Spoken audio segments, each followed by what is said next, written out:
PCM TV is supported by Salient Systems, a world leader in video management security, and by Revolutionary Clinics, a medical dispensary where the patient comes first, and by Accounting Buds, your #1 CPA specialist for the cannabis industry.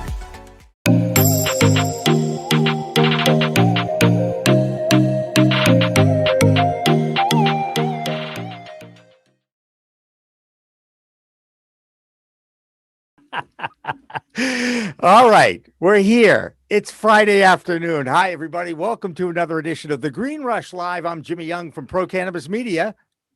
Joined by his trusty sidekick, David Rabinovitz. That is awesome. Everything worked out great. We are going to be talking about data and how to use data and why data is considered gold in so many industries right now, including the cannabis industry. But first, our headline interview at 4 o'clock is Michael Correia. He is the Director of Government Relations for the NCIA down in Washington, D.C. He's become kind of a regular on our show. Michael, thank you so much for joining us again. It's always great being here, and I like being a regular. That's awesome. Well, we're happy to have you, and happy to find out exactly what's the update. Everybody wants to know, are we going to have cannabis reform in 2021 or not? You know, what is going on in Washington, D.C. these days? So big picture, I'm still optimistic.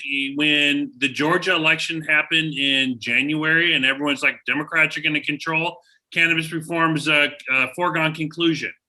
And I've never been more optimistic than I have been in my 8 years, but I just want people to realize that Chuck Schumer, Joe Biden, Nancy Pelosi, they just don't snap their fingers and magic happens. You need to get the votes, and the votes in the Senate are 60, and there's only 50 Democrats. And so when you want to do anything, you're going to need to get Republicans to cross over and be supportive. I always tell people it's a math issue. I just love the fact that on 4/19/4/20 last week, Chuck Schumer said, you know what, it would be great if we had cannabis reform within a year. And then the next day's headline in the Politico was, Senate Democrats don't want cannabis reform. And they were on record saying how they didn't like it. And it was pretty disheartening when you saw Senate Democrats saying why they didn't want cannabis reform. So the reason why I bring this up is it's simple math. You do the math, you have 50 Democratic senators. Okay, you lose one, you lose two, you lose three, you lose four. Now you have to find a dozen, 13, 14 Republicans. Is there support there for cannabis reform? And that's the big issue. But, since the last time I talked with you guys, the Safe Banking Act has passed the House, which is always great. That passed with an overwhelming majority, 321 supporters. I think they even got some more Republicans. So the numbers on something like SAFE are very high. And the beauty of SAFE is it's not a cannabis reform bill. It's a banking bill. It's a safety bill. And so I just, I tell people, like, there's tremendous support for our issues, but we have to be realistic in making sure, we can get something over the finish line. And, I think we could get SAFE over the finish line, but it's whether our own supporters would want something like that or they would want more comprehensive reform. And those are some of the things I've been working on. And when you go, what's the update? I hate to say it. It's sort of business as usual. We have been in a waiting pattern for a month now, plus just waiting for Chuck Schumer and Ron Wyden and Cory Booker to drop their bill. And we've been waiting for the House Judiciary Committee to drop the MORE Act again. So the very moment we've been talking to the committees, talking to the offices, just wait. We haven't seen anything yet. So once it happens, once it drops, we'll be able to say, yeah, thumbs up, thumbs down, or what we need to do to get it over the finish line. David, go ahead. No, he's got it. You know what? Will you unmute your microphone? I said, Jimmy, go ahead. I'm still on mute, and I want to try to shift my chair around so I can watch the stream over here without everybody always seeing me turn my head looking up. All right. So, do you have something, or you're gonna come back and not? I can follow up with Michael. I got no problem as usual. You're gonna do some dance moves. Yeah. How difficult is it to convince every Republican, or are you targeting 10 specific? And the first one I'm thinking of is the former governor of Massachusetts. It's Mitt Romney, who is probably the most moderate Republican, at least in the last few years. What's his, obviously the question is, have you talked to Mitt? So one, from our strategy, we will reach out to offices, and offices are most of them are going to be courteous. They're going to say, sure, we'll take the meeting. And when I say meeting, pre-COVID, when we had meetings, now everything's a phone call or a Zoom call. And a lot of them, they'll take their notes. Thank you. We'll talk to the boss. And that's all you get.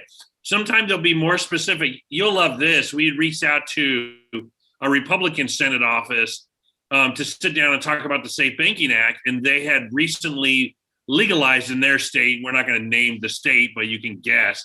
And their response was, don't even waste your time with their office. We're not even going to get there. Spend your energy somewhere else. And we're like, wow, thank you. We don't have to beat around the bush. We already know you're a no, and it's not going to go. So from a lobbyist standpoint, it saves me some time. But we will look at offices and say, have they said anything recently that's somewhat positive? Or has their state recently legalized, where we can make that end and say, hey, listen, 70% of your voters support this, or 67% of your voters support this. It's a big issue. Here are the issues, and see where they've evolved on the issue, because a lot of them on this issue, they may not care about it. And then their voters speak on behalf, and it's like, whoa, you got my interest. Now I'm interested. So, we're doing our due diligence with Senate offices on SAFE, trying to get more co-sponsors on SAFE. And then once this discussion draft drops from the three senators, then that may be the bill, and then we'll go from there. And then having that debate of what should be moved first, comprehensive or incremental, or how we do it. It's just one of these things we have to juggle. Yeah, I get you. How many states, Michael, I should know this off the top of my head. I don't, but I suspect you will. How many states have legalized adult use, recreational marijuana? So it's so constantly changing. I think it's 16, and I think Virginia is going to be, it's legal, but they put it at some date in the future. So I think it's 17, but that's where I'm going off. So why don't we go 16 and a half? 17 sounds right to me. On those states, do you know how many of them are red states versus blue states with respect to the Senate? Well, that's the thing. Historically, they were almost all blue states. And then you would have a state like Alaska that was a red state. You would have Maine, Susan Collins, that was a red state. Most of them were all blue. But let's be honest, we had 4 states legalized within a month or something like that? What was it? New Jersey, Virginia, New York, New Mexico. A couple others. Yeah, New Mexico. All within, a couple weeks time. But if I glance, I'm looking at my, mental chart, most of them are going to be blue states. The red states tend to be in the South and tend to be in sort of the Midwest, Rocky Mountain Midwest. And so those are, I hate to say it, some of the last cannabis reform states on the book. But I always love it, when a state like Virginia comes around. I spent 10 years of my life in Virginia, the old Confederacy. It's sort of a blue state now. It trended purple for a bit, but still seeing stuff south of the Northeast, going legal is always a great sign. Right. So this is one of my issues with politics in general. The fact that we do have a 2-party system, and everybody, David, you just did it. Red state, blue state, Republican, Democrat. When are we ever going to understand that this issue is an issue for both sides? It's for the betterment of this country. And it actually, the plant itself is supposed to bring people together. It's almost like I want to go down to DC, fire up a joint, and pass it around the damn Congress and explain to people, chill out and just figure out a way to get this moving forward so that we can go ahead. I hate to say it, but there's always politics involved. And I don't know if we're ever going to get beyond that. When you look at nonpartisan issues, at one time it was like transportation. Everyone loves their freeways. Right. That's even become political. The military was always, everyone loves the military. Let's just spend a bunch of money. And on one of these issues, even though what the majority of Republicans support this and a super majority of Democrats, I just think that Republicans are always going to look for a wedge issue. They're always going to look for issues that are going to separate us versus them. And this could be it. And, you know, who knows? Maybe 4 years from now, the country is legal and it's just a foregone conclusion and forgotten. But I still think, you know, it's going to be a bit before Republicans truly give it a hug and embrace this and say, we love it. I mean, you look at something like, I don't know, global climate change or something like that, or the environment, where you go, oh, the general public really supports this, but it tends to be a partisan issue on the way they go about it, even though it's broadly supported. I think it just may be one of these issues they use as a wedge issue. It's like, no, we're just not comfortable with it. And one of the big, you know, another big issue is the Republican Party, Sheldon Adelson was a big funder of Republican politicians. He recently passed away, but you know, if you wanted any of that money, he was such an anti-cannabis prohibitionist. And on the Republican side, it's stuff like that where, you know, you look at the puppet and the puppet master and some of the funding, when these guys are saying, no, you can't have that position on marijuana. Well, then they're just going to take these bad positions on marijuana because they're going to want that funding source. So it's stuff like the politics that we really have to. It's not, I try to tell people it's not common sense, it's politics. Don't think about common sense here. They're supposed to listen to their constituency. And it seems that any time that the ballot question has anything to do with cannabis, more voters show up. They put different candidates in office. Seems to me, I'm hoping that the voters actually remember how challenging it is at this point, especially on the Republican side of the fence. And you know, the frustrations of those that are out there in the advocacy world, it's paramount. I mean, we're all sitting here going, I don't get it. I don't get it. Yeah. Do you think right now, as you know, President Biden has put out this quadrillion trillion budget out there. And you know, in any kind of negotiations, you always ask for more than you really could settle for. Is there any place that the cannabis issue will be able to kind of sneak in as a political pawn issue to move more of this agenda forward? That was a story I think was sent out in the media a couple of days ago. Like, they're looking at different approaches because, like I said, you have standalone cannabis, and that's going to take 60 votes in the Senate, 218 in the House, you know, get it on the president's desk. Or then you have some big spending package. You know, at one time it was the pandemic spending package where they use budget reconciliation, which is a little budgetary process that only 50 people need to vote on, not 60. And so Democrats usually can just run through and get it done. Mm-hmm. So there's that topic, but then it's whether it's germane or not. So yeah, there are some legislative tools, but let's be honest, if you've been following the news, Biden's office has been sending up smoke signals like, hey, we don't like this. You know, I mean, hell, they were firing people in administration that had some cannabis in their background. They're saying like, hey, we're not comfortable with this. So they're definitely not saying this is a priority of ours, which you'd go figure. You know, you talk about the politics. Every pollster I talk about, when they poll this, it's just through the roofs on the support. And you would think that politicians look for these winning issues, and you think a Democrat would sort of get this and say, listen, this is going to be my issue. It may not be number one on my list, but it doesn't need to be forgotten on the list. And no one was ever going to say Joe Biden was going to be a cannabis reformer, but I think some people are a little let down every time they open their mouth in the White House and something bad is said.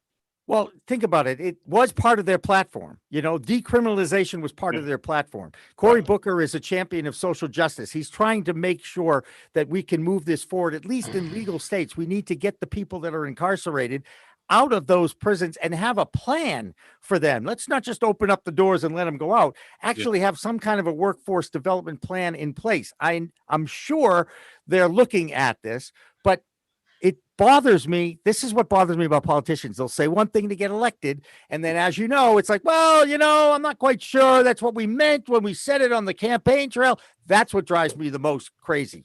Yeah, that's going to come back and bite Biden in a few years.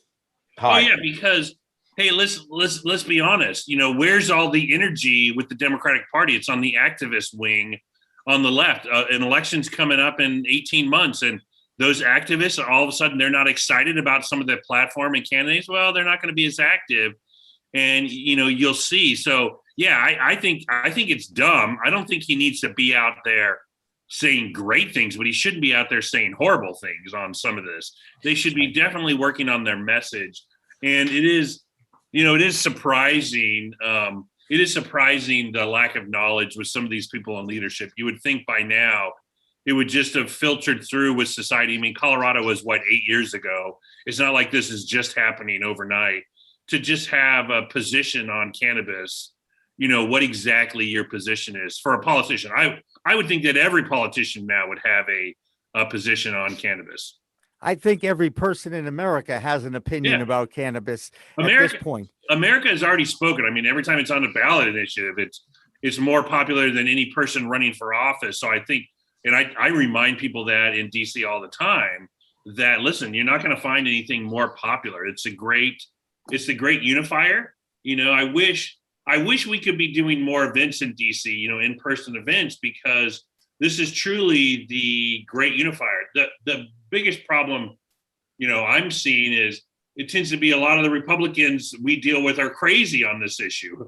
They're great on cannabis, and then they believe in insurrection of the government or something else. And you're just like, okay, you hide your head and you're like, I don't want to be seen with them. So it's finding good Republicans out there like Dave Joyce of Ohio and others who are just traditional. They just believe in their Republican issues, but they're good on cannabis, making sure we embrace them and we build up support on this. Because, this is a Democratic issue, but I think we need to be bipartisan in everything we do. And I try to be bipartisan on this just to build support. I don't know. This is my 8th year doing it. I don't know what's going to happen in 2 years once we get this over the finish line. Like, we need as many friends as possible. David, you got another one? Go ahead, Jimmy. Keep going. Oh God, he is a piece. I gave you like 6 questions this week. I know one thing. I think that we'd be remiss if we did not ask you, Michael. I know you knew Steve Fox, and I know that he passed away recently. Can you give us some thoughts about the impact that he's had to you and on the NCIA effort? So, on a personal note, I have this job because of Steve Fox. And when I applied for this job, I met with Steve Fox at Union Station right down the street. And he spent some time with me chatting about this job before he was flying out to Denver. And he could have easily said, you know what, I don't like this guy. And I got this job because of Steve. Steve knew more in his pinky than I would ever know in my whole body than most people would know. And everything cannabis related, I always deferred to Steve. He's been fighting this fight for 20 years. And we had all heard about it the next morning, and it was we were just all like, just shocked, and I did tell, I shed a tear on the drive home thinking about his family and his kids and everything. It was just such a sad day. But no, he means a lot. He means a lot to NCIA. He was a co-founder of NCIA and everything we did because he had the vision to know where this issue was going, and that's it's amazing. I always respect people that can see into the future and see where things are going 5 and 10 years down. Absolutely. Well, again, appreciate those thoughts. I knew that there was a personal relationship there, and I thought we'd be remiss if we did not. When we first talked a few months back, you always talked about that low-hanging fruit. You used the Safe Banking Act as a good example. It's now passed 4 times in the House. How do you keep up your edge? Because I'm guessing a lot of times you feel like you're just, shoveling shit against the tide, as they say. I know that my job's not done and I have to keep doing it. When I took this job, I thought it would be an 8 to 10 year process. So I was mentally, now we're in year 8 and we're getting close.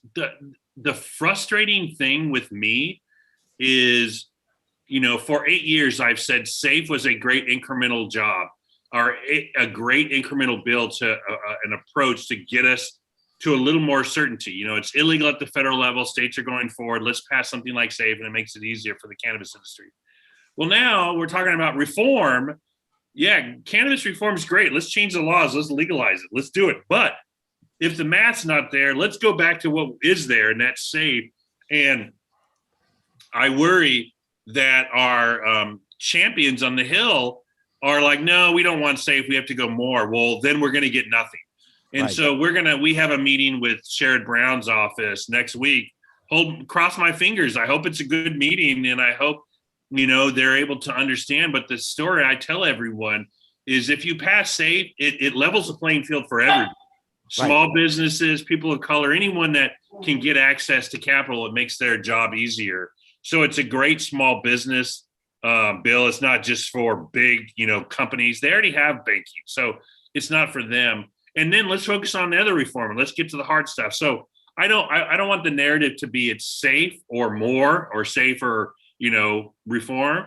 It should be like, let's get reform, but if we can't, let's pull back and here's safe and let's do it. I don't want to wake up 18 months in the election and, and the Democrats say, wow, we could have gotten safe done, but we didn't. And now we have nothing. Like, I don't want that discussion to happen. Right. Let's get on base first. I try to be the realist in the room on this.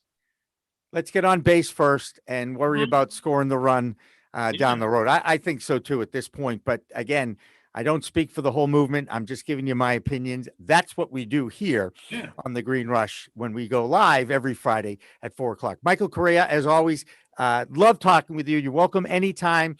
If anything good happens in that meeting, don't be afraid to share, and we'll get it out there for you. It'll be on our next update.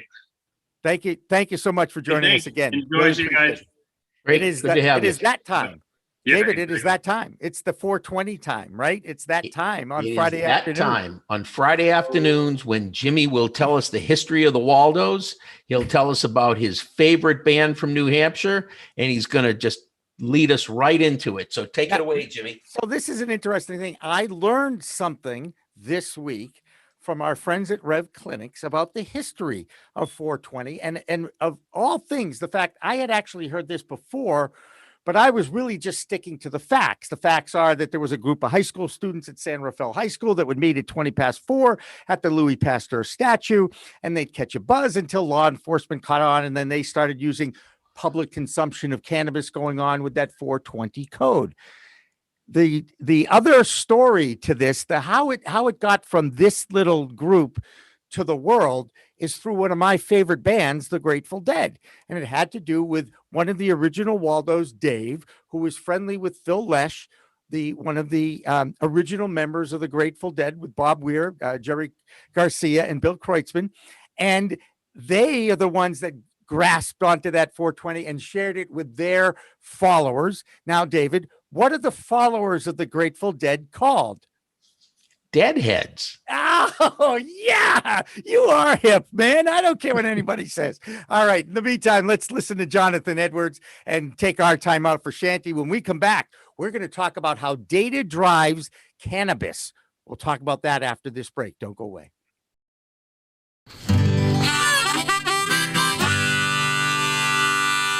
Yeah, this is a tune that I wrote back in 19... I've forgotten.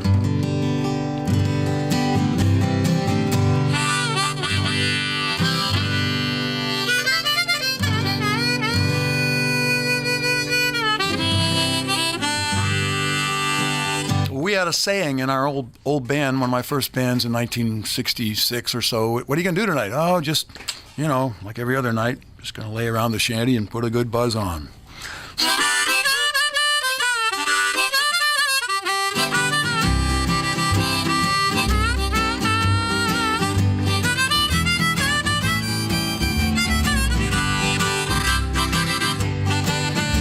Gonna sit down in the kitchen, fix me something good to eat. Make my head a little high, make the whole day complete. Gonna lay around the shanty, oh mama, and put a good buzz on. Pass it to me, baby, pass it to me slow. We'll take time out to smile a little before you let her go. We're gonna lay around the shanty, oh mama, and put a good buzz on.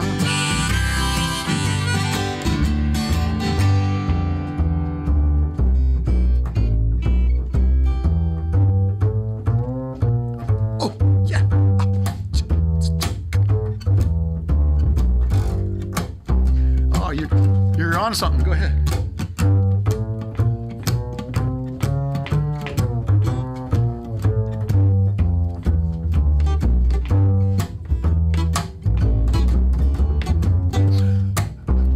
Brodsky, everybody.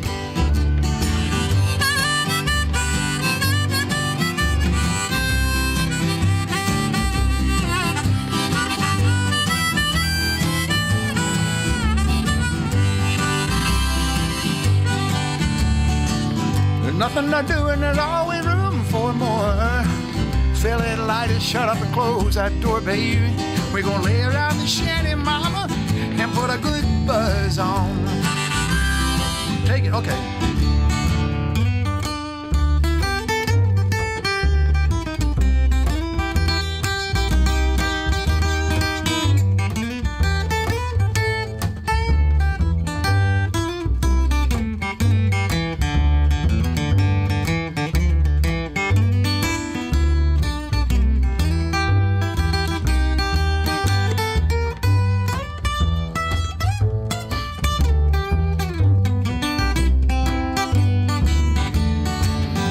Prohibition never works, it's time to realize it. It grows in my backyard, it's time to legalize it. We're gonna lay around the shanty, mama, and put a good buzz on.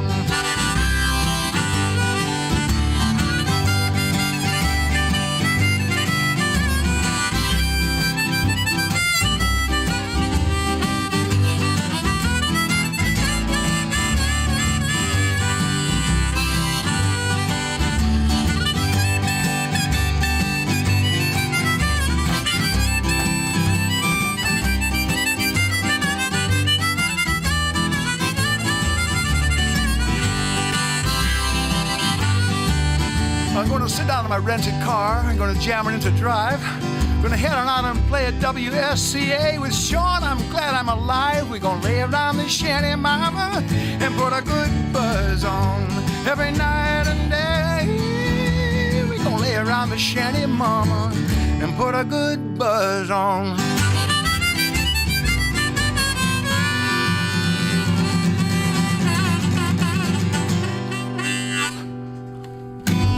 Nice. It's Friday. Thank God. Thank God Jonathan Edwards is joining us live in the WSCA studios. PCM TV is supported by Salient Systems, a world leader in video management security, and by Revolutionary Clinics, a medical dispensary where the patient comes first, and by Accounting Buds, your number one CPA specialist for the cannabis industry. Okay, we are back, ready to rock after our 4:20 break with Jonathan Edwards and Shanty.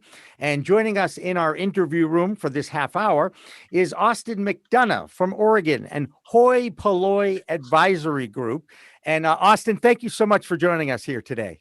Great to be with you. Thanks. Now, in our travels and research, looking up data geeks, okay, I came upon you, and there in the LinkedIn profile, you call yourself the Data Sensei. So explain to us, please, what is the Data Sensei, and why are you so intrigued with data? Well, I'm passionate about data, and my group, Hoi Polloi, knows that. And so this is the days where you pick your avatar or something along that lines. You know, inside my group and my company, we have the Hemp Huntress, we have the Fabulous One, and now we also have the Data Sensei. And they helped me get there with that. We tossed around a few things, and then this came. So that's how I got the name. It's pretty recent. So I'm owning it. I like it, and I am a data geek. So David also shares his geekiness about data, and it was his idea to do this show on the data. And we are still waiting for one more person, hopefully, to show up. His name is Christian Valdez, and he's with TrafficRoots. But in the meantime, David, now is your time to explain and get into the real meat of the bone here. Go ahead. You gotta tell me he's got his microphone muted or not muted. What happened to him? Every time we go to him, we check his mic. It works fine. We hear his dogs in the background. When I toss it to him to ask a question, we can't hear him. Still nothing. We did try. I mean, we did test this, right? We tested. Oh, now we hear you. Okay, so we're just going to go without the fancy microphone then. Then fair enough. We hear you fine. That's Yeah. the most important thing. As long as you stay right where you are.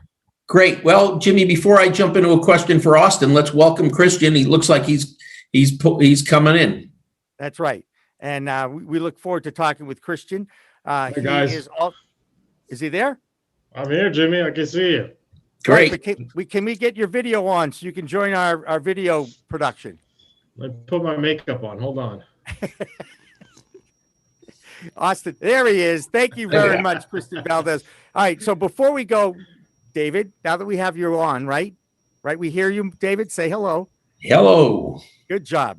All right. Christian, give us a little background. Give us the elevator pitch about your company, TrafficRoots, and the role data plays in that. Absolutely. So, Christian Valdez, I'm the CEO and founder of TrafficRoots. We are a digital advertising platform for CBD dispensaries, THC products. So what we do is we have the ability to place video, native, and banner ads on over, I think we're up to like 160,000 sites at the moment, programmatically. And that's in addition to the data platform that we have, in which we're able to do demographic targeting, geo-targeting, geo-conquesting, attribution, all that fun stuff to be able to identify your perfect audience for your brand. So that's kind of like the short and sweet. Hopefully that would help. That's perfect. Okay, David, you're ready now. This is your All show. Go ask those questions. Go ahead. Here we go. Let's start with Austin. Austin, tell us, what kind of data do you aggregate, and who's typically looking at the data you put together? Who's your general customer? Okay, fine. Thanks. Our data, we aggregate our data, or I do, from websites, CRMs, and our social media. I use the data, and you know, those are big engines. You know, our website, and that's what we guide our customers is to, you know, you develop your website is for being able to generate a lot of information. So I analyze. I use, for example, I use the Google Analytics G4.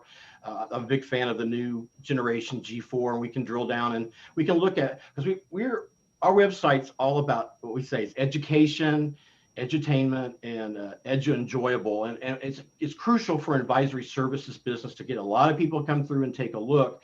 And so we're constantly now taking a look at our efforts and measuring them against what the analytics say.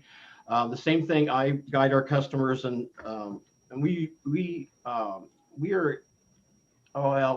our business model is Hoi Polloi, which is Greek for, you know, the common people, the everyday and the working class. And Hoi Polloi, you know, works with small business. So we offer, you know, small business startups new packages to get started, and those stuck. And what we find is with that level of business and all, many just don't have any sense of the data that they need to have and what it's useful for. And I'm there to guide them, you know, on all those things. Okay. What kind of data do we need? Well, you need data. You need data as far as your traffic in your website. You know, you need to look at, again, with the G4, now you can drill down right down to what anybody even looked at, who they were. I mean, it's amazing stuff. And we need it because we're doing a lot of content on our website. We're like, well, is anybody looking at it? You know, I mean, you want people to stay on your website. You want them to stick with you. You want them to be clicking on as many things that are available, and we have a pretty well-developed website. In the same way, if it translates into CRM, many have no idea. We work a lot with what we call solo entrepreneurs. I don't know if you've heard that word, solo entrepreneurs. That's a hot topic, and that's a lot in the small business world. We're working with people that might just be kind of their own shop, right? I mean, it's not only, or let's just say they're starting there and you have all hopes of getting larger. There are a lot of things that they can do. There's a lot of things they need to do. And data is important in many things, like and larger than that, especially if you're just if you have ideas about growing, if you have ideas about capital investment and angel funds and, you know, private investors, all that data leads into business plans and, you know, and KPI and pest. I mean, there's so many things that they lead into that they don't have a sense of, and it's okay. We have a saying, you don't know what you don't know. In my world and in Hoi's world, it's okay not to know. We say we don't know. That's why we're an advisory group. That's why we like to, have other, strategic partners that don't, that we can refer people to. I don't know about this. Let's go over there. But the data is something we talk about all day long and look at. And like I said, I'm kind of a geek in that sense, and I just like it. Now, let me tell you one thing about data. I'm long off the manual processes, long off doing all of, time is money, ROI, everything like that. So we're big on technology and tools as they apply. I mean, we mentioned Google a lot. We like Google a lot. I mean, there's other things out there, and you just have to really understand when you're a small business, how much time you're taking. I mean, I have things like this, to tell me how many minutes I spent with somebody, and it's not like it's against them or anything. It's just like how many minutes are in a day. And data helps me, good data, use of data, good looking at analytics and analysis and things like that help our company completely. We're a case, we help new businesses get started. We're a case study of a new business that's just gotten started since last fall. So it's nice to be able to say, here's what we do, and try to, not always to recommend them. Gotcha. Christian, talk a little bit about your product and how you collect your data and what differentiates what you guys do from others that are out there trying to do the same thing. Good question. So our data it's a little bit different because it's customizable is the best word, in the sense where, I'll give you a brief example. We had a CBD company that was pushing a beauty cream. So what we did through our data management platform, we were able to geoframe all the Ulta Beauties and Sephora's across the US and identify the consumers that walked into the store on a rolling 30-day period. So what we did with that data is we said, okay, here's the consumers that went to these retail locations, physically walked into these retail locations in the last 30 days. And then we grabbed that audience and then we ran advertising campaigns against those people. And that could be done. That's just a very basic example, but we could do that, and sticking with the CBD, because obviously that's a very hot topic. We could do that with country clubs. We could do that with golf clubs. We could do that with Costco's. We could do that with any physical retail location that you can align yourself with. In addition, that's a geoframing kind of perspective. In addition, we could go demographic, something a little bit more broader, where you could say, I want females, I want males, 35 to 65, that live in these particular zip codes, these particular DMAs, make this amount of money, have these particular interests, and then you segment that audience. And when it comes to marketing and audiences, what you're really doing is confirming your assumptions.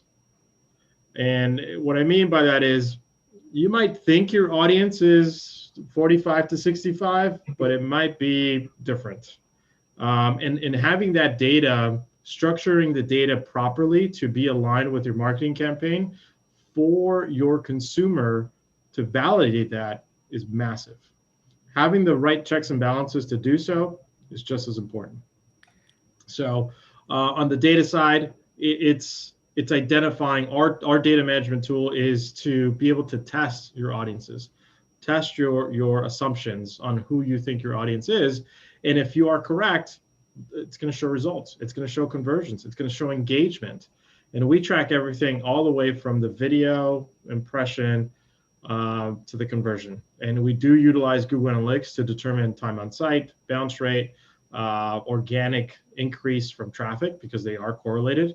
Google's very selfish sometimes. And although it's paid media, I mean, consumers like you and I, we don't buy in a first click. I personally will go in there, check it out, see what it is.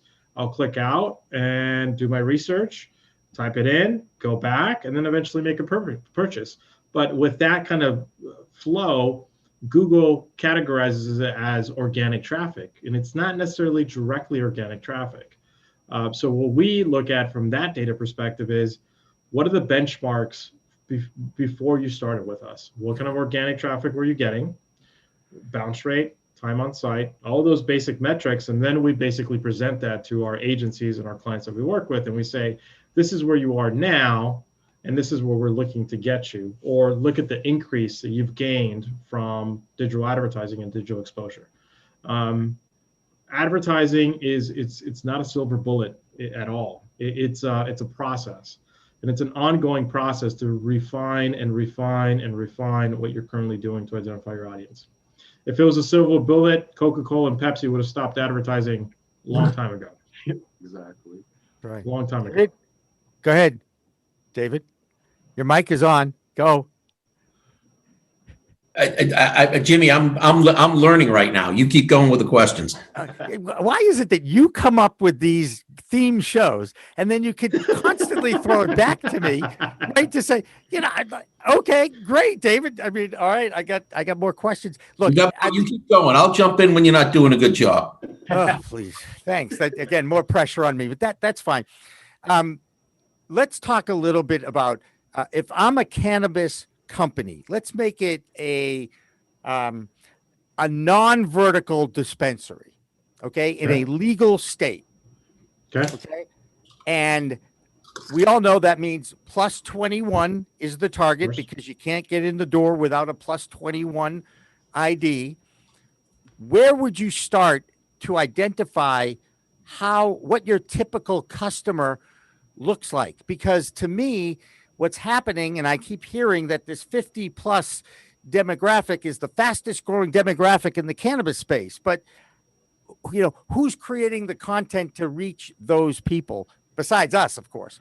So again, what do we do with that data? Let me start with Christian, you hold on. I know you know the answer to this. Austin, if I come to you as a company, a dispensary, and I've got no vertical, I'm reliant on wholesale buying, but I'm in a high traffic area, how would you advise me to create a campaign to get people to come in my door? Well, I would grab one of our other team members. I'm not exactly an expert in what would be effective. I can analyze if it was or weren't, but you're bringing up a good point about businesses that get stuck, or businesses like we are working with a dispensary right now. And I want to talk about this in a data and analytics and data field, that you had no idea that you could help somebody who was stuck, who have management problems, who a manager might be not happy with their wages. They might not be happy with how many direct reports they have. And so I've helped recently do some analysis on what's an appropriate wage for Oregon in a dispensary, and I've been done on what's the average number of direct reports that what's the number of hours that would be reasonable for retail managers and general retail managers in the United States, and then in Oregon and then in the dispensary world, to help them kind of show this to somebody so they can tell them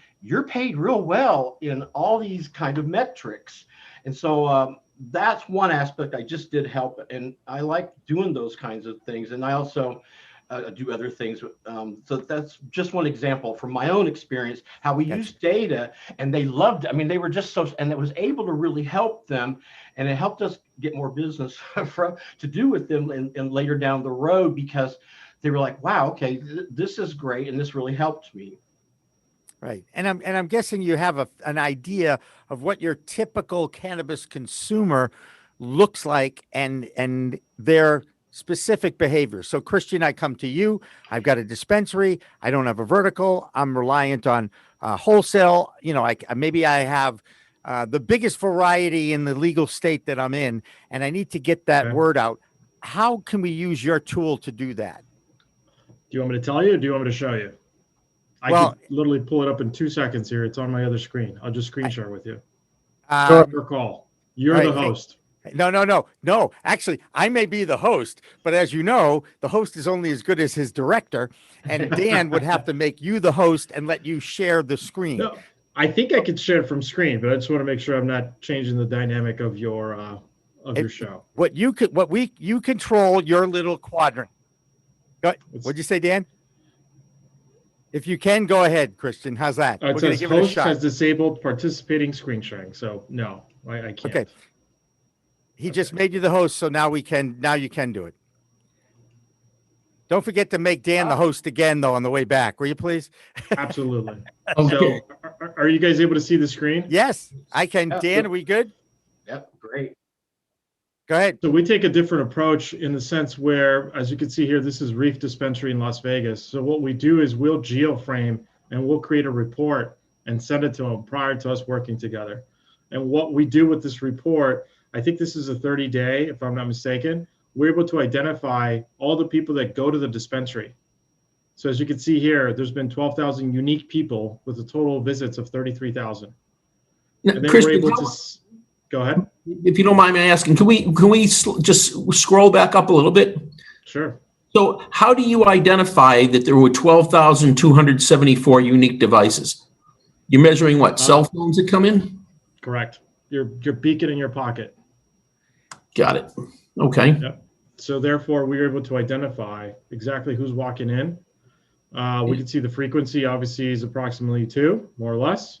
And over how long of a period? I think this is a 30 or 60 days, if I'm not mistaken. Okay. We're able to identify what days of the week. And this is before we start running, by the way.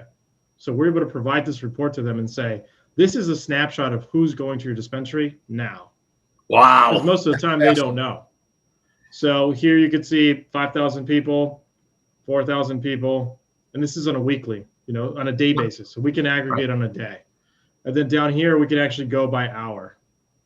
So as you can see, 2 p.m. is the peak for these particular dispensaries.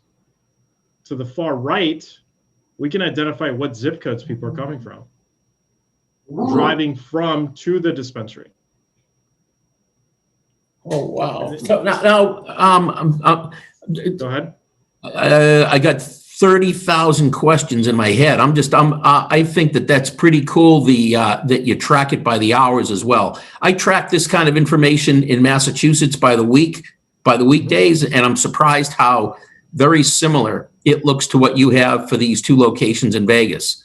How the table you were just talking about on the far right-hand side with the zip codes, Right here. how do you know what their zip codes were? Because we identify where their mobile ID is, and therefore their household ID. Everything's connected. I see. Right. It's all Everything's picked up connected. through basically your software follows the user of the phone and how they're using their apps on their phone, correct, Correct. Christian? That's exactly right. Yeah.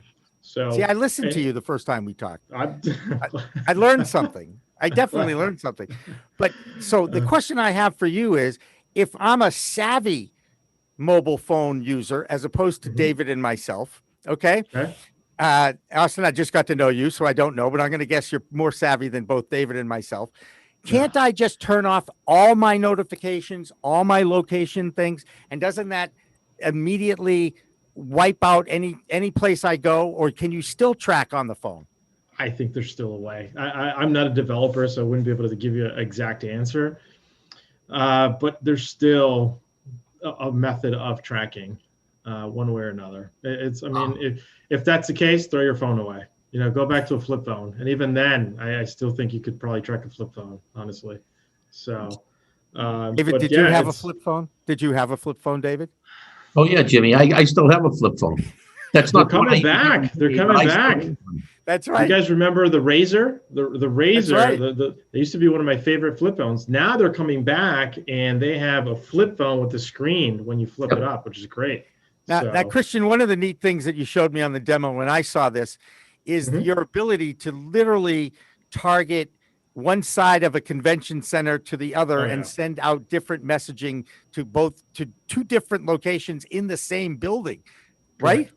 Yes. So we can segment if there's two conferences going on at the same time. We could basically segment into two geoframes.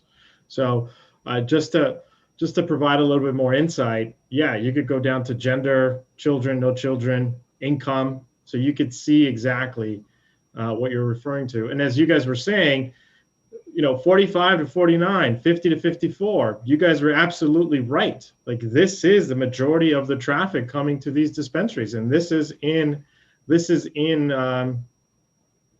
Las Vegas. Yeah. So, and even to the point where you could see interests.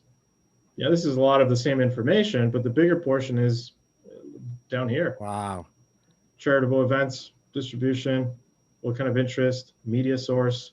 And these are all custom audiences that we can create. I think what you were asking me about, Jimmy, was something like this, where we're able to create a geoframe.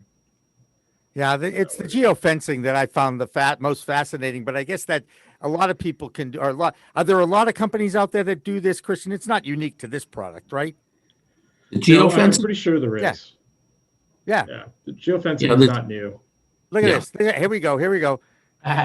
Nice.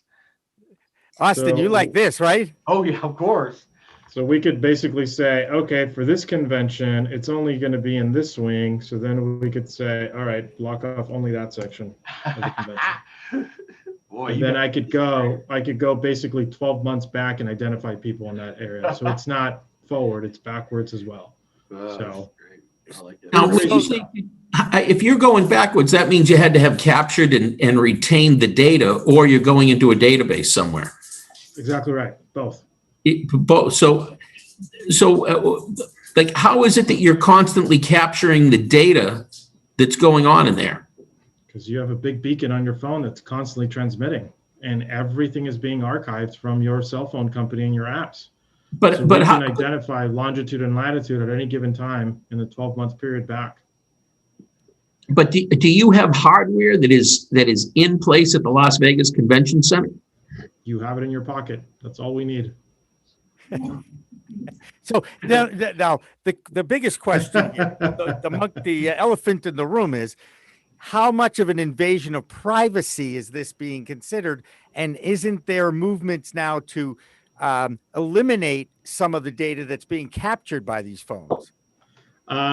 So it is anonymous data. We're not getting people's names or emails or phone numbers or anything like that. Everything is completely encrypted, and it's anonymous. That's the truth of it. Okay. Is there movement to go with cookies? Yes, this is actually a cookieless solution that we're working with. So although cookies are going to be impacted, it's not going to be as impacted with something like this. Can you reach out to the customers that you're tracking? In what sense? In, like, if you wanted to send everybody a message?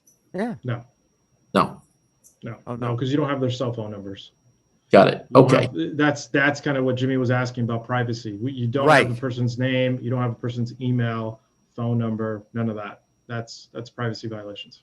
No, I'm just looking at like in Oregon dispensaries, there's different OLCC rules, state rules that that prohibit collecting those things directly inside the dispensary. It just depends state to state what's allowed. Each state has some model, and they're really concerned about privacy on the inside of dispensaries. Yeah, exactly. So there's a lot that could be done with this, and it's great. Oh, it's awesome. Christian, I thought of one thing is that a massive amount of people come over from Idaho into our fine state. And if you were on the front edge or early edge of this kind of thing, you could say, whoa, we got a lot of these, and maybe we need to start doing a little more reach out, maybe even a giant sign, welcome to Oregon, Idaho fans. And I think there probably is now, but not 7 years ago. And also just getting people behind it, like in your ownership and stuff. Let's spend some money to go after Idaho. And that's the thing. It's like, for example, Vegas is a great example. Nobody's really from Vegas, hypothetically. You know what I mean? And actually, it's on the map. I don't know if you noticed, it's scattered. Like there's a bunch of green dots from that audience because everybody goes back to their hometowns. So even then, the system is not biased to, I'm only going to show you an ad when you're in Vegas. No, they're basically, we're going to be able to track them and basically send them retargeting ads one way or another. So we know that there's an interest. We will keep showing you the CBD brand or the dispensary or whatever, and you'll engage with them. There you go. So David, how do I give Dan back his go permission? back and just make him the host again. I got it. I think I got it here. Okay. I think you know how to do that. Yep. I think I got And it. I appreciate you remembering that part of it. Yeah, no worries. Hey, Christian, Otherwise you're going to direct the rest of the show. Exactly. Can I say something, Christian? One thing is this spectacular growth in all of these aspects. I mean, when I started in the industry and actually having a career in it back in 2015 here in Oregon, I never foresaw. I mean, my role that I have today or the need for all these, or let's just say the industry kind of grew up. 7 years, and it's just amazing where you have to be. I mean, to be competitive on all these aspects. Thank you for what you're doing. It's crazy. You have to be. That's exactly right. You have to be competitive. You have to be one step ahead of this. And honestly, this is standard practice in mainstream. This isn't new. Like, this isn't, Right. you know, we're not inventing the wheel. We're just applying it to a different industry. That's really it. But and there's different data is data. You know, there's different sets of data, obviously.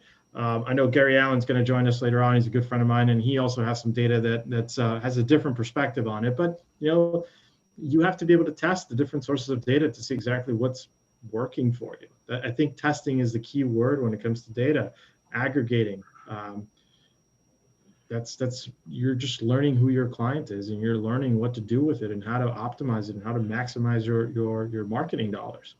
Marketing has been an evolution where it's a visual capture merged with a data analytics and psychology behind it. So my definition of marketing is literally that: graphic design meets kind of brand psychology meets analytics, because you kind of throw those into a mixing pot, you blend it all together, and then that's what you get for digital marketing, digital advertising. That's it. Makes it so simple. You know, it's funny. Basically, data gives you knowledge, right? And going back to my days of Animal House, I remember that Dean Faber statute: knowledge is good, right? Yes. So the more data you have, the more knowledge you have in order Correct. to provide the product or the service messaging to your core targeted consumer, right? I mean, That's exactly right. right. And so I could get the big picture, but when you guys start talking about the different categories and I just forget it. It's right over my head. I'm too old school TV broadcast guy, I guess. David, do you have one last question you'd like to ask either of these people before we take our 5 o'clock break? Yes. My head is spinning with questions right now for Christian, because I'm finding this fascinating. Here's the part I'm still wrestling with. So I watched you draw the picture around that particular convention hall at the Las Vegas Convention Center, and you said you can get the data from any point in time, but where do you, like, is there here's where I'm struggling. I would think you either need to have a piece of hardware there that collects it, or there's got to be something that's collecting it that you're logging into to be able to download it.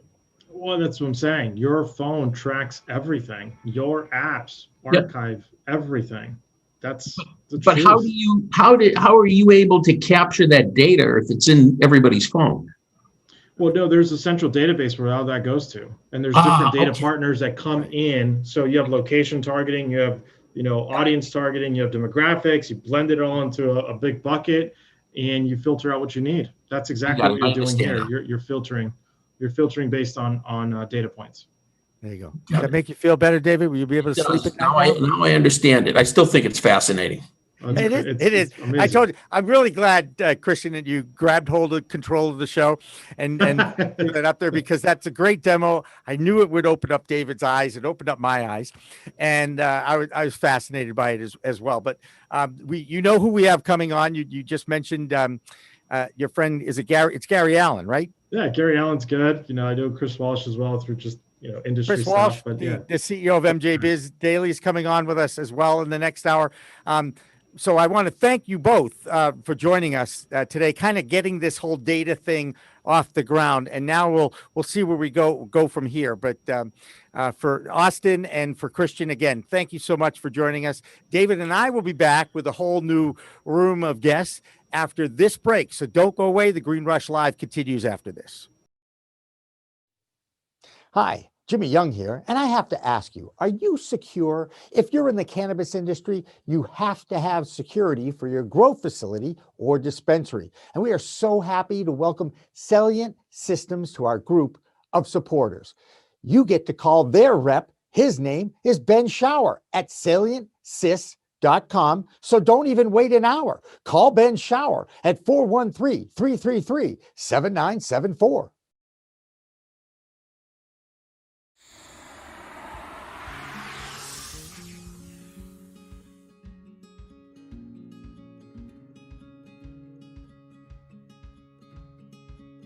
I really enjoy what I do. There's a couple different reasons for it. First of all, I've always been an accountant, and it's kind of a nerdy thing to say, but I do love accounting. And I also love helping companies. I love helping people build their companies, especially small to mid-sized startups. I've always been someone that's, in all my roles in industry, it's always been building teams, building companies, building departments.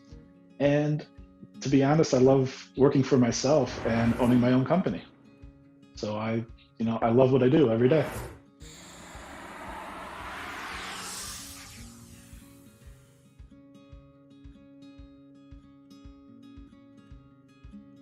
Take your Zoom call podcasts or webinars to a whole new level.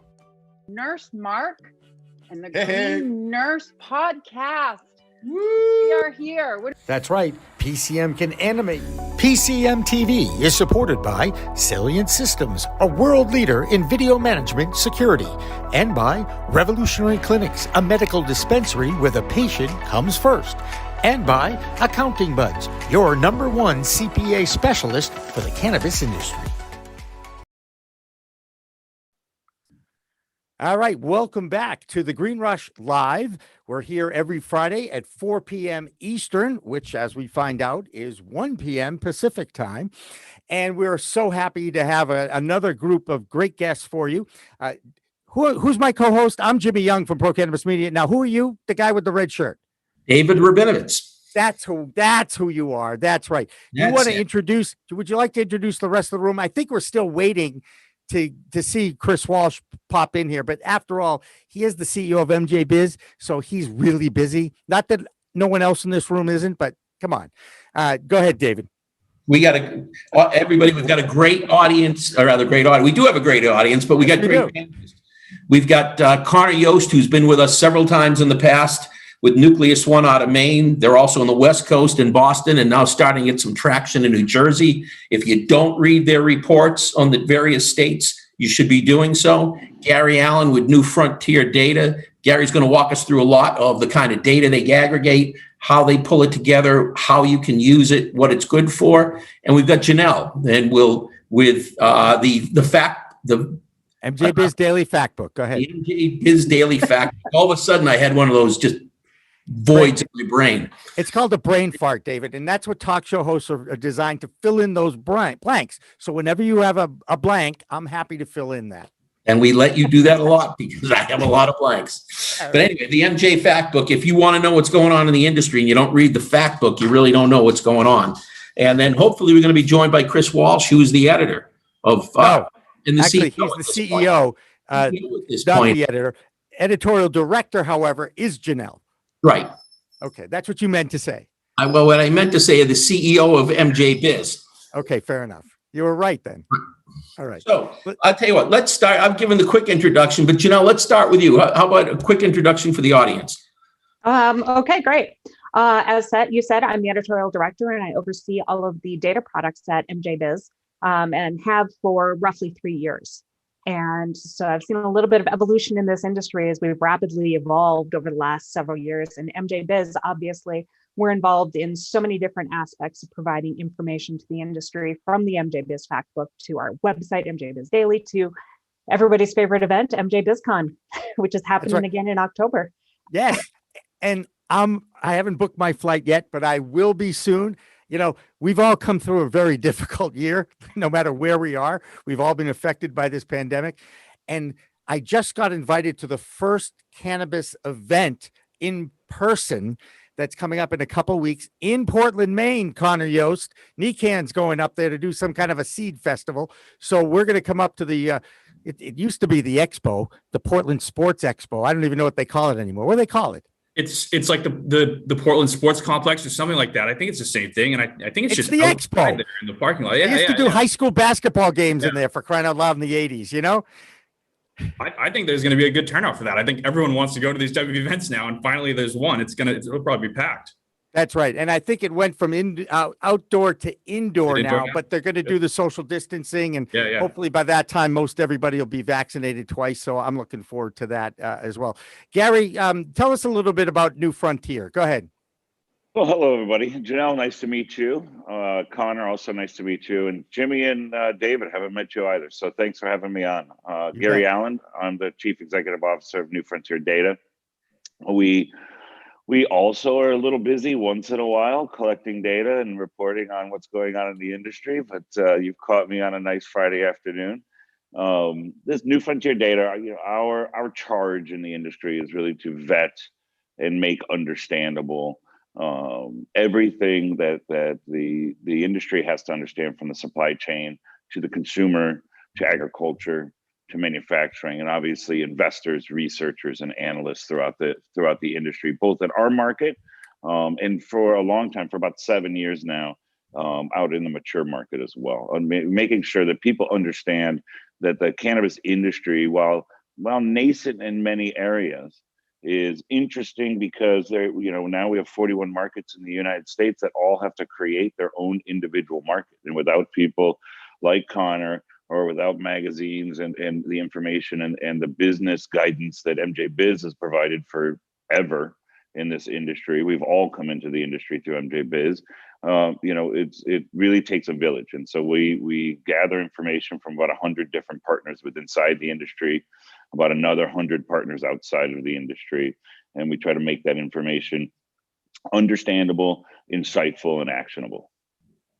There you go. That's great. Well done on that. And you kind of mentioned this, Gary, we've got about 18 states, if you include DC in that, even though we know that they're still fighting for statehood, that have an adult use legal program. You mentioned the 41 states that have at least a medical program going on in their state. How do you all, and all three of you, I guess, Connor, we're going to start with you because I know you analyze this kind of data, sales data, business data, and then share it on a state-by-state basis. How do you adapt the data to fit the unique compliance and regulations that each state has that's different from the other states? Connor, let's start with you.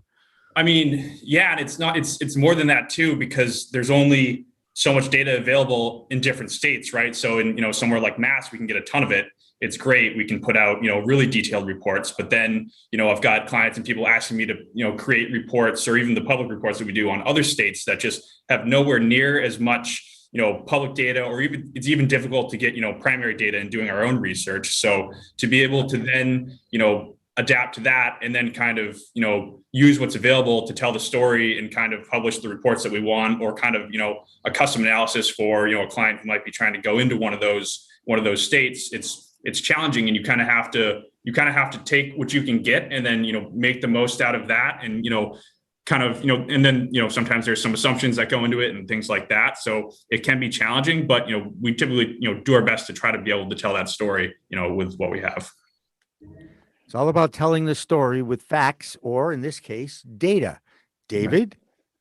Connor, how many states are you currently looking at data-wise?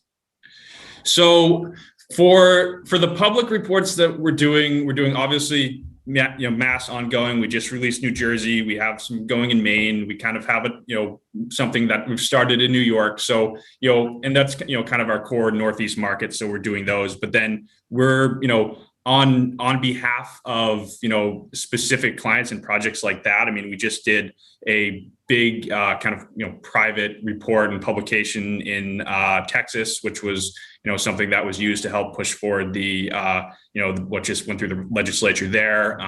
We're looking at basically anything kind of along the, the East Coast, and kind of especially the Northeast territory is where we're focused. But then, whenever something else comes along, we'll definitely, consider it and look and say, is there enough here for us to pull something together and put together either a comprehensive report or even just the start of something to get people interested. And it kind of, ebbs and flows, but, wherever that exists, we'll look at it.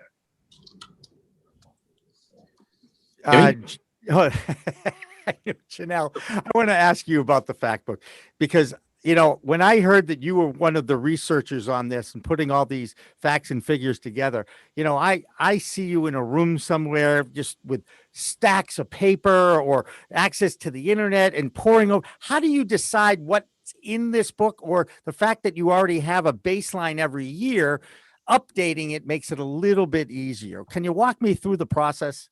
Well, we've moved away from the stacks of paper to lots and lots of spreadsheets. So, Right. so several windows with Excel screens up. But really, so the MJBiz Factbook has actually been around for several years as well. I think we're on the 9th edition this year. And so we are always looking back at what we did and what we find actionable from that information. Like Gary had said earlier, it really is getting that actionable information, what's useful to everybody. But each year we're also sitting down and figuring out, well, okay, so the industry has significantly changed. Obviously, we have been on this roller coaster of a ride in this industry for the last several years too. Even just since November, how many states have come online passing laws? It's been crazy. And so we always have to evaluate what's in there. And sometimes that means taking stuff out. So like what's happening in Washington is interesting, but it's not particularly actionable to someone in Oklahoma or Mississippi. So we may change what we're presenting there. So it's a little bit of both. We're really assessing and looking at the markets that are on board, seeing what information can be applied across markets to bring these new markets in line, to adapt what the information that we're providing to everyone is, and really keep it focused on that business element, that what do you need to know to do business well. Got it. Gary, walk us through the New Frontier, and I want to ask you about that name. Wasn't that JFK's plan in 1960 when he went? I mean, I'm from Boston, so it kind of rings a bell. Am I wrong? I'm also from that area. I grew up in Connecticut in Martha's Vineyard, and so no, you're not wrong. New Frontier Data is the DBA of Frontier Financial Group. But New Frontier, obviously, 7 years ago, it was a new frontier, and Right. You can see the logo. Whoop, that side. There we go. The logo is a horse, right, through the frontier. Our platform that we disseminate all of our information on a SaaS platform called Equio. And I think what Janelle brought up is really pertinent, right? The market constantly changes, and some of the information is really, really important, and some of that is nice to have, but also making sure that you have a history and understanding what a reference point of how the industry has matured, and it has significantly matured just in the last 2 years. I mean, if you think of the business insights and the business efficiency that we can learn from the capital crunch of the late 2019 in the cannabis industry, which rolled into the pandemic, where on the consumer side we see consumption go from a social activity to a very solo activity, but increase, more than 40% over that period of time. However, the businesses constrict, right? Because many of the businesses didn't make it out of the capital crunch, and they were teetering to begin with, and then we got hit with the pandemic.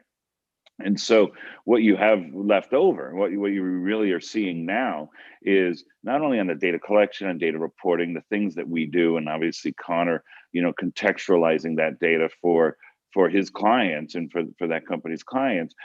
What we see is a stronger, more resilient, more efficient, more business and data focused industry.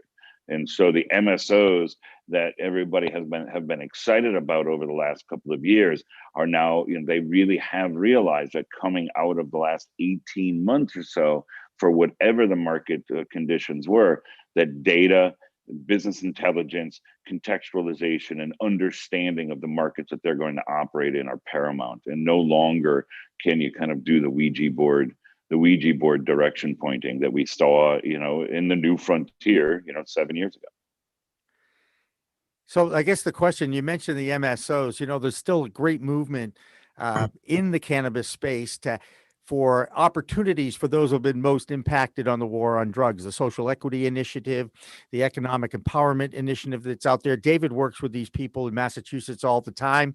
And I wonder, how can someone who is not familiar with Excel sheets and reading this kind of data can be taught some of the basics of that? David, I mean, is that something you do in your workshops? No, I mean, how to handle. I've never been to one of his workshops, people, so I don't know, but I assume that's what he did. Go ahead. No, to analyze, to actually find it and clean it and get it into the right format and analyze it, we don't go into that. Right. So A little bit too specialized. But go ahead. Data is it being used more by the MSOs, by big marijuana, as it's called in this industry? Yeah. Yes, Gary. So Janelle, I'm sorry, but I'm going to make a gratuitous plug. We have an application called Equio that does all of that cleansing. It does that simplification, but it keeps all of the raw data and all of the publications that we've done, 120 some odd publications over the last 7 years. But it illustrates and identifies the business insights that are really important right now for investors, researchers, analysts mostly. Over the next month or so, we'll have a new section of Equio that also brings to light the retail and the consumer, the consumer understanding. And I think it's a good point that you make. This is not an easy industry to understand. And one of the reasons, as I said earlier, I believe is, and I think we believe, is because we have to create every vertical within this industry new for this industry. And that's why MJ Biz and Connor's company, that's why all three of us, and then Headset and BDS, and I know that some of the people at New Frontier Data might be rolling their eyes that I'm mentioning people that we would consider competitors at some point. We have all ebbed and flowed in this market in order to help the market move forward. And we all provide different services at different times, and hopefully at the right time for the market. But it does take more than just a spreadsheet or a bunch of spreadsheets. It does take contextualization and understanding. Absolutely. I'm going to jump in here just really quick. And I think one of the big things that David brought up and Gary touched on is because all of this information is so diverse, cleaning that data, it's almost impossible without that context. Each market is so different. What something happening in Arizona, the sales numbers are going to be completely different in analysis for what's happening in Maryland. There's definitely a context that needs to be provided that's beyond that spreadsheet. Absolutely. And sometimes that context is simply the time period in which you can collect the data. So Janelle, and Connor, this as well, right? Massachusetts is awesome. Washington State, every once in a while, every once in a while, the time period in which you can collect that data is different than maybe it should be. But the trust that each of our companies has garnered within the industry and helping our audiences in the industry understand the context helps alleviate and smooth out some of the pain points in gathering the data. We've heard the words nascent, we've heard the words mature. What I'd like to understand is Massachusetts is now in its 3rd year of adult use. It's in its 8th year of its medical program. And I want to know, when does a state become mature in the cannabis industry? And Connor, I'm going to start with you, and then I'll go around the room just to hear everybody's opinion about this one. So I think it's a really good question. And if you had asked me a year ago today what, let's say, average prices were going to be in Massachusetts today, a year from then, and at that point, they were hovering right around an average of just above $400 an ounce. Yeah. Well, I would have said prices will certainly have dropped by then in a year. Things will start to mature. Things will move in that direction. I was just looking at the actual numbers from April, from this month. Guess what the price is? Exactly the same. Yeah. Hasn't decreased at all. It's been exactly flat the entire time. So, I mean, has the market matured? Certainly. There's 126 retailers with commenced operations now, so it's a long ways from there. It just broke 1.5 billion in total sales. There we had the first $5 million single day was the Saturday before 420. I mean, it's those are certainly signs of it maturing, but it's definitely not mature, and I don't think that really happens until we start to see factors that you see in any other industry as they mature, where things commoditize, prices drop, competition, evens things out. It hasn't, it just still hasn't, which is astounding sometimes, but it hasn't happened yet. And so, I think that's why a lot of people are, very excited about the state of Massachusetts right now and still investing heavily and, still looking for, a lot of future growth in that state. So are any of you tracking canopy within the operating states, and are any of you making any projections as to how much canopy you believe a state needs? Anybody? I think that's go ahead, Gary. Go ahead. So I am definitely not the person to expand on my answer, but yes, we absolutely track the amount of agriculture in each state and which each, and start to predict and understand the needs of that state. And I actually think it's connected to what Connor just said. What Connor was talking about, was growth of a market, right? The retail growth of a market and expansion of the market. While it may be an indicator of maturation, it's certainly not the indicator of maturation, right? Understanding, David, as your question, infers, understanding what the supply chain and what the infrastructural needs are of that market, where efficiency lies, where efficiency can commoditize, for, let's say, for the wholesale of manufactured products, but also where the efficiency can bring less power, bring more agriculture or more efficient agriculture. Those are really the signs of a maturing market, right? The growth that Connor just explained kind of almost crystallizes how, while Massachusetts continues to expand incredibly, right, it's still in its nascent state. Right. And Janelle, you're in Colorado, am I right? Correct. Yeah, that's where MJ Biz is. So you would assume that Colorado is a mature market.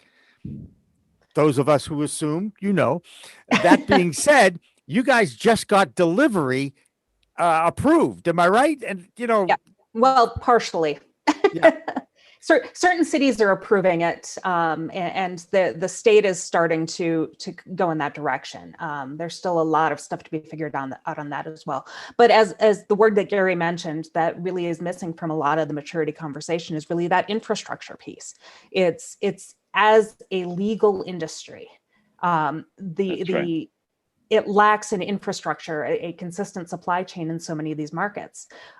So another factor that needs to come into play, and I really wish that we had the magic bullet for how to measure this, but it's something we're continuously playing with the data, is how much have we supplanted the black market? So like in California, that's what's really preventing a lot of the maturity there, is getting people to transition from that black illicit market to the legal market. And you can't have a truly mature market until you can really say that that black market, that illicit market, has gone away, or at least been significantly depleted to really allow this market to continue to level. I think if you don't mind to expand a little bit on what Janelle just said, I'll give you an anecdote, an example. California, which is the largest market and arguably the most mature market in some areas, in medical for certain. We have been showing MSO operators as well as individual retail operators in that market, their foot traffic versus their population versus the illicit versus the legal number of consumers. And in some areas, sorry, not states, obviously in California, in some areas of California, Orange County, for example, a very large retailer there who was very happy with the success of their retail location was only hitting about 14% of the population around their dispensary. And forget about, and then, as far as the illicit to legal conversion, would have no capability of understanding that. And so, Janelle, I completely agree with you that until people understand how to track and report on that, and New Frontier Data is obviously, attempting to do that and being successful in some areas and continuing to understand how to do it in other areas. But until that's really understood, what we're finding is that even the most successful retail locations in the country are hitting a fraction of their retail capability. Gotcha. What part of the industry is the fastest growing one? Is it on the retail side? Is it in the grow rooms? Is it in the development of new LED technology for lighting? Where do you see according to the data, where is the fastest growing part of this industry? Janelle, that's got to be in your fact book. By what measure? I don't know. You tell me. Is it increasing I was like, sales? come on, Is it increasing geography? It's really hard to say because, like I said, as the infrastructure is really where personally, based on the data that I've seen, the infrastructure is really where there's an opportunity for businesses to really get involved and build, just because there's so much of a lack of it in certain areas. California requires a distributor, for example, between their supply chains. So there's a lack of that. Testing labs is an area where there's an opportunity, but it's not growing as fast. But we're seeing backlogs. The slowest, I think, opportunity growth is actually in the grows. Except for in brand new markets where they're trying to get established. And that's the other complicating factor, is each state is absolutely its own market. And so it's so difficult to share that measure across the country. What you do have with the ancillary companies, though, is you can do some of that comparison, that opportunity. They have the easiest way to cross state lines and provide product across the different markets. So it's not a clean cut answer, just like most of the data related to cannabis, just because there are so many complicating factors with how we measure that and with all the different markets that we have to look at. Gotcha. Gary, you got anything to add on that? Well, not to be altruistic, but I think probably the area of the industry that's growing the fastest is the understanding that we need to understand more about the industry. And it really truly, right? I think that what Janelle said is absolutely true. There isn't a consistent and definable standard measure for each market, because each market is very different. However, if there is a measure, the acceptability and the adoption of cannabis into the life of adults over the age of 21 in the United States is growing at exponential rates. And so I think that one thing that we are all understanding, having been in the industry for a number of years, is that data, analytics, business intelligence, and grinding out the experience that we all have to grind out in this industry is probably the fastest growing part of the market, that understanding. Connor, you agree with that? Yeah, I mean, I think Janelle nailed that at first, and although put it slightly differently than I would have, I think what I see, and I kind of see this on the operations side a little bit as well, is that the slowest growing are the parts of the industry with the highest barriers to entry, right? So cultivation, things like that, with massive upfront costs and capex and things like that, and then obviously ancillaries. There's a lot lower barrier to entry there. Anyone can really get into it. You can cross state lines, exactly like you said, and then what Gary said. Adoption of just an understanding of the industry is, when you put it that way, is certainly the fastest growing, no doubt about it, which is great. And I think people need more of that, though, and they need to be fed. They need to keep learning, because they're hungry for it right now. So yeah, absolutely, definitely agree. Well, that's why we start a media company, to have these kinds of conversations, so that we can teach people and educate people, because we all know traditional media only recognizes cannabis when something gets screwed up, right? And that's what pisses me off beyond. And I hate using that word, but you know what? I'm very passionate about this. I think you guys know that. I thought we create media companies when we have the faces for radio. I thought that's when we create media companies. Yeah. Well, as you know, radio being everybody's favorite medium in broadcasting, right? That's right. And Gary, we call what we're doing right here visual radio. And that is, kind of an emerging type that's out there through these OTT channels that we're on with Roku and Amazon, right? Yeah, that's absolutely right. It's a very important distribution channel for the information. It's very important. Well, another reason why we're here. David, what do you got? Come on, I know you're chomping at the bit. Okay, here we go. A quick question for each of our three guests, then we're going to bring somebody else in. And we'll start with you, Gary. What would you say are the two best and the two worst states for gathering data? Oh, that is not something I am going to publicly say.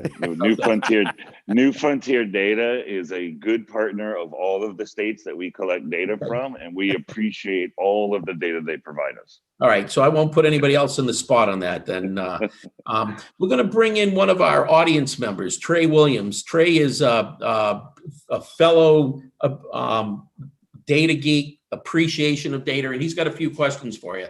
Dan, can we bring in Trey? And first, he's got to unmute himself. Unmute yourself, Trey. There you go. Okay. How you doing? I can't complain. How's everyone doing today? It's Friday, right? That's one of the best things about this show is I know when the show is over, my week ends, although it begins very quickly on Saturday, but that's another story. Go ahead, Trey. I appreciate it. Thank you. Thank you, everybody. Tell us a little bit about insight. Tell us a little about who you are and how you know David, by the way. I met David through a mutual friend. I'm a social equity participant here in Massachusetts, a part of the second cohort. So I was pursuing a delivery operator license out here, and then just so happened to be finishing up my graduate degree at Northeastern in analytics, and was creating some dashboards for some of the social equity participants, and that's how David and I sort of connected through that. And he provided me with some pretty helpful information and resources to kind of further my practice. He invited me here today to actually ask some questions. Fantastic. Because he doesn't like to ask questions, Trey. So I'm really glad that you're here to bail him out. Go ahead. So for one, I know that data collection is pretty difficult, and a lot of the things that I do, I always tend to end up web scraping a ton of information. It's very hard to get sales transactions. Unless you're leveraging like REST APIs, and it's very difficult, when you have the CCC's like data portal that we have here in Massachusetts. So specifically regarding data collection, what are some of the methods that you guys use? And obviously, for somebody at my level, I can't contract, with major states, so, where can somebody like myself kind of start at to collect this information? Well, first you got to get the fact book, right, Janelle? Absolutely. But really, for a person at your level, beyond just, getting that shameless plug in there. And thank you for that, Jimmy. So I didn't have That's what I'm here for. Really, don't be afraid to reach out to the states. And it seems like a lot of legwork, but because it is so diverse, because each one is so diverse. Actually, my number one Google search when I start pulling information, I enter the state name and I say Cannabis Commission. Or cannabis report. And that's my starting point. And they are usually pretty good about providing you with contact information to try to get information that's not publicly available on the web, or pointing you to the right sites. That is probably the best starting point with the diverse markets across the board, is just don't be afraid to reach out to the states. Most of them, even though that might not be easy to find the information on the sites, as Gary said, we have you can develop really good relationships, and most of them are willing to get the information out to you. I will say this about Massachusetts, though, Trey, and David, I know you found this to be true too. Even though they track, I think they use metric as their tracking system, and every sale is tracked. Okay, that's the point of a legal industry, right? Getting them to get caught up with the sales figures is not like every week. It doesn't get tabulated very quickly. You're all nodding your head. So how do we go about increasing the efficiency of reporting that information? And Gary, wouldn't that make your job a little easier too? Well, I'm sorry. Yeah, absolutely. And okay, again, for my gratuitous plug, we have a platform called Equio that we actually, at the pro level, which is not a very expensive subscription for us for a company, at the pro level, you actually have access to download every piece of data that we publish in its raw format. Now, as far as sales data for each of the states, I have to go with Janelle's recommendation, right? There are places to get all of that, to get each of the state's contact information in one central location. And again, New Frontier Data can help you with that. We have that available on Equio.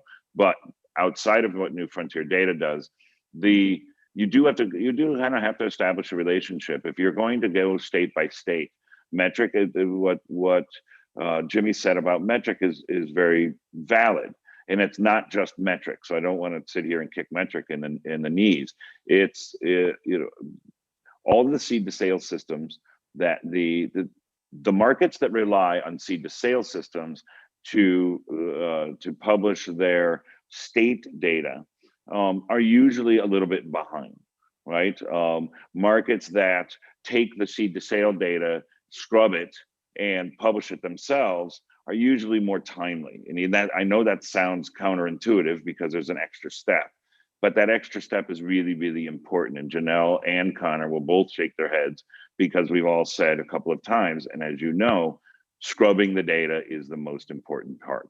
But really, it used to be 6 years ago, 7 years ago, it was FOIA requests and it was phone calls. And I kid you not, it was thumb drives, and in one particular state's case, a CD-ROM that we received. And so that it's come that the market has matured in their data collection, and it's even become a little bit more standard as the new markets have come on. And they have seen some of the struggles that Oregon and Washington and even Colorado went through in the beginning.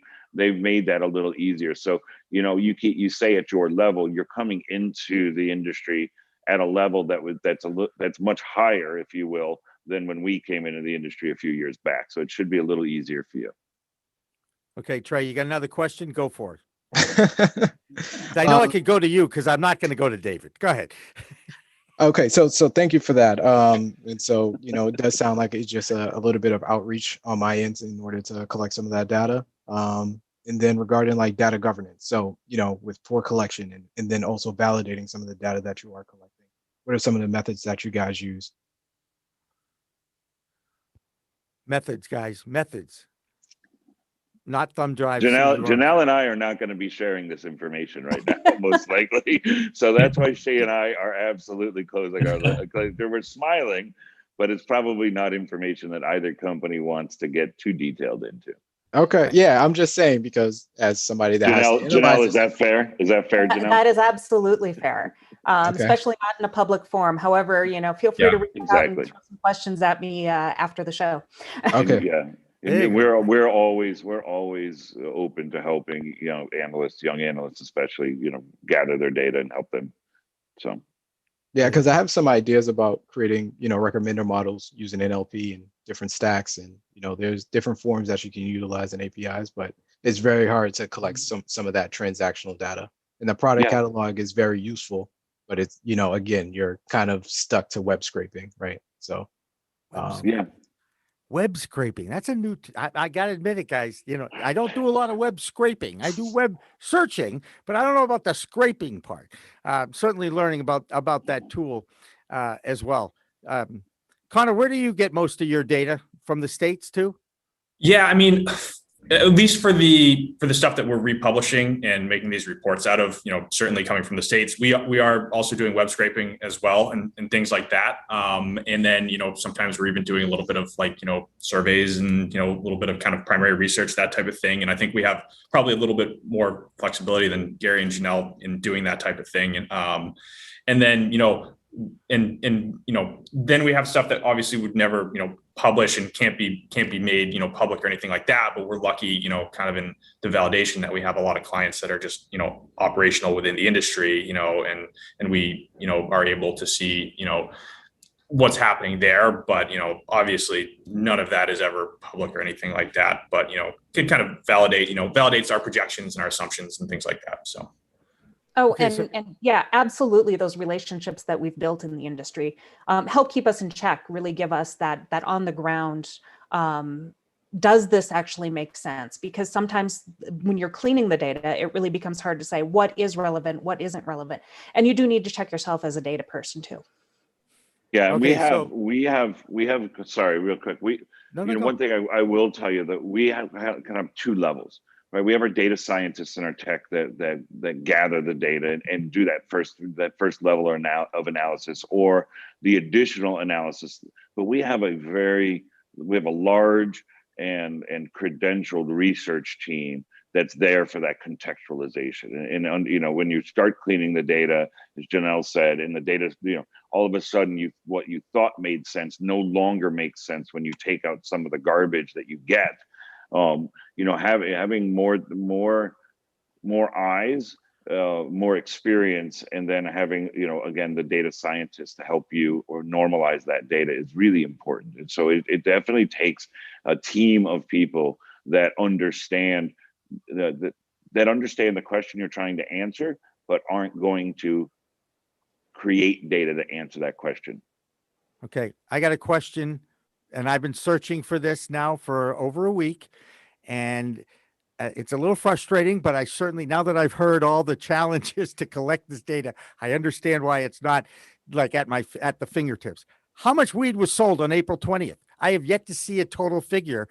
I know that MJ Biz Daily predicted a increase of a certain amount based on past years, but I've yet to see how much. Did it go over 200 million for the day? That's kind of where I'd like to know. I believe in not 2020, because 2020 was a mess, as we all know, but in 2019, I think it was 175 million in one day. So Janelle, you're doing, I think I see a search. I think she's searching. I'm trying to open up some data, but my browser's being a little slow. You have to forgive me. That's okay. You're on a video call. On of course Friday. It's going to be slow. but I just am looking for that. I think it was Gary. Somebody mentioned like the single biggest day was the Saturday before 420, right? Yeah. Connor, did you bring that up? That was the first ever $5 million plus single day in Massachusetts. Right. But I don't have that number for the entire country. Gotcha. And I know Janelle, I knew that I knew I'd get it. I knew she's going to.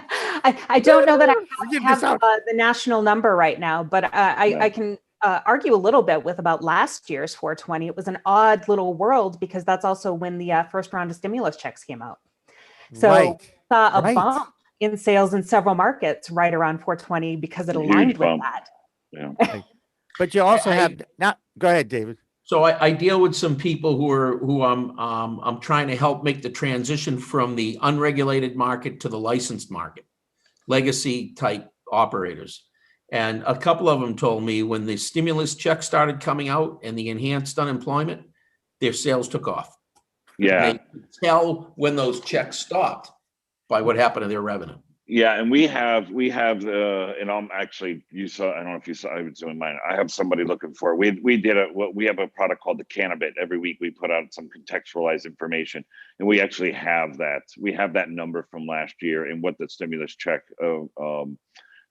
influence was on that number. So I'll get that for you guys here. Do you think the people that actually voted that in, our congressmen, actually figured that might be where that money might be going when they agreed to send that out to everybody? Come on. We had Michael Correia on at 4:00 today. He's one of the lead lobbyists for the NCIA.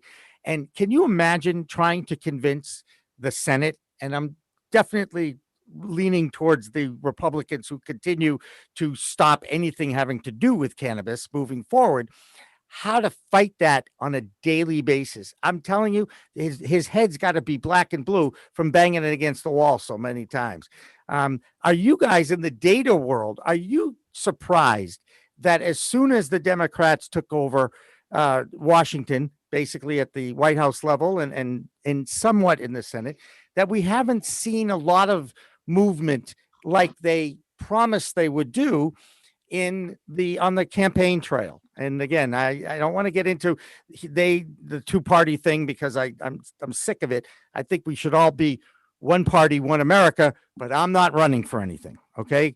Because I don't like politicians, and I would hate to be in that kind of a situation. But I would also be listening to my constituency a lot more than I see our elected officials doing, because this is an issue that is important to a lot of people in this country right now. It can help raise taxes for not raise taxes, excuse me, tax money, and solve some of the ills that have been caused by the pandemic. It can put people in new jobs. There's so many positives to it. The science is driving the green rush in DC, and as far as cannabis reform, and nothing's happened. Well, So you're getting into politics than data. I here. know. I mean, just look at South Dakota. The constituents voted to pass it in, and the government of South Dakota, the governor led by Kristi Noem, is fighting against it. There is still a divide. And a lot of it could be assigned to generational divide because politicians tend to be of an older demographic. You get into that data, and there's still that stigma attached to a lot of that in that demographic mind that is opposed to legalization. And so you're seeing that on the micro level. That's why I think South Dakota is fascinating to watch right now, because it's really highlighting that divide between the politicians and the people. But like I said, you're really getting into more of that political area now. You've got that mindset of people who are in Washington. You've got talking about that two-party system. The Senate is evenly divided, and you've got moderates on the Democratic side that are not supportive. So it's muddy waters. It's our political system. Hey, Trey, I'm going to go on a limb thinking you're the youngest one in the room here. Okay.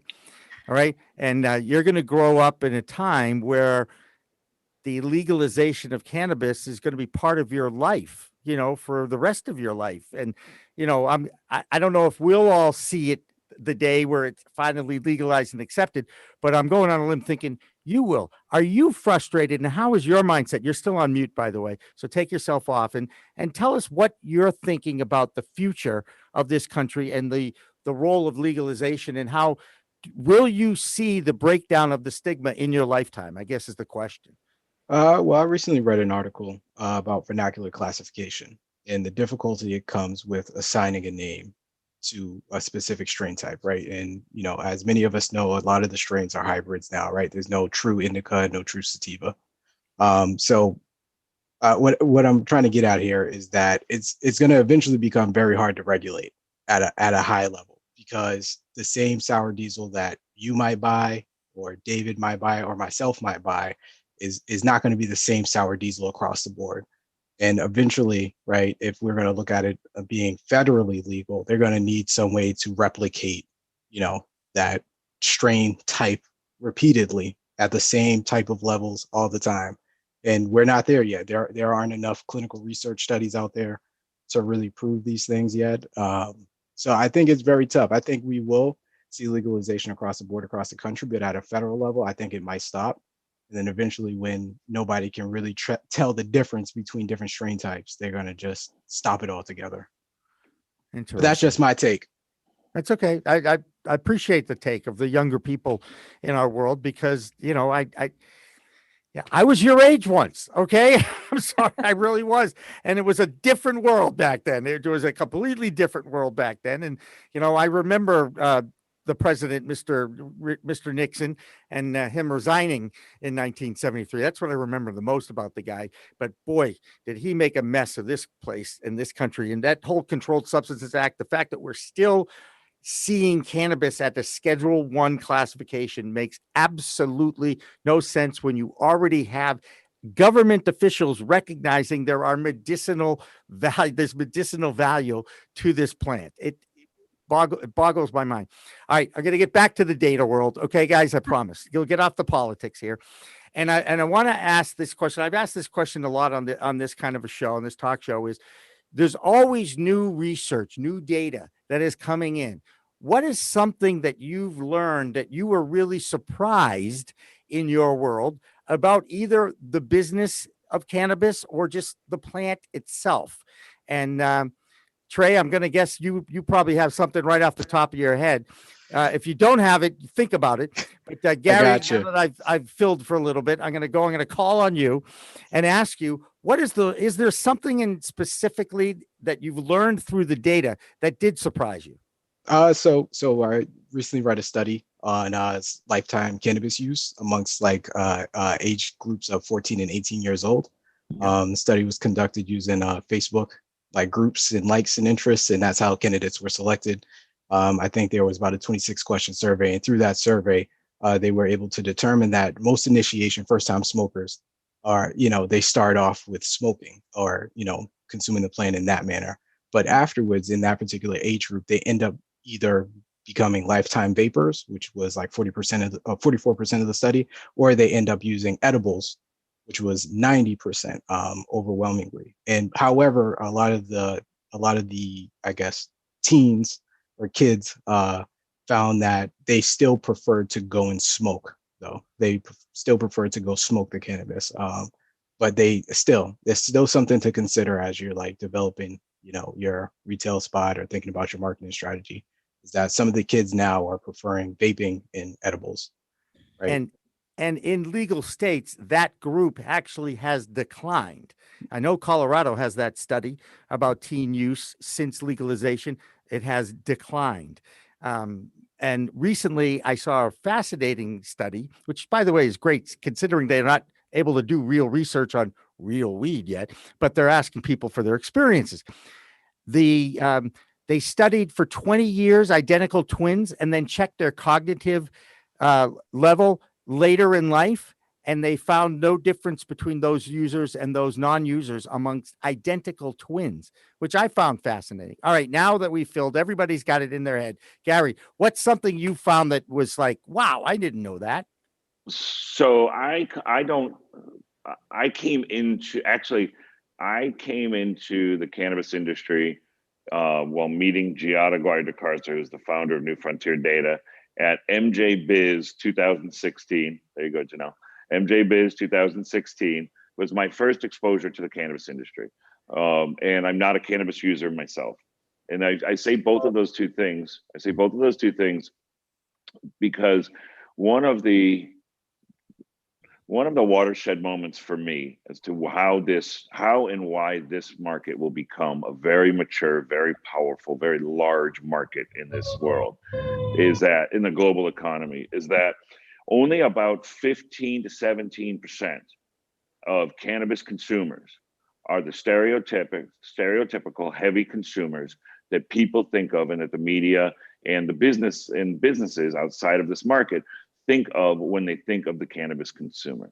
And that the largest growing consumer base and fastest growing consumer base are women between 35 and 55 and seniors between 55 and 70. And almost all of that consumption is some form of self-medication, anxiety reduction, stress relief.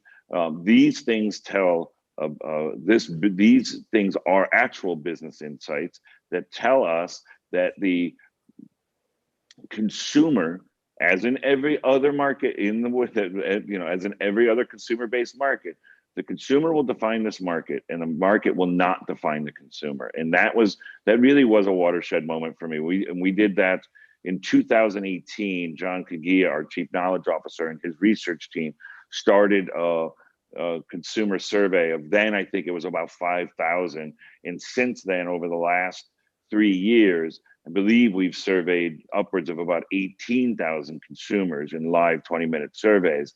And so garnering that understanding that this market is just like every other consumer packaged good or consumer driven retail market, that the consumers that our manufacturers and our products want are the same consumers that BMW wants. They're the same consumers that Apple wants. They're the same consumers that suit makers want. We're not any different. And so we're going to be a very large, very strong global economy and a global force within the global economy.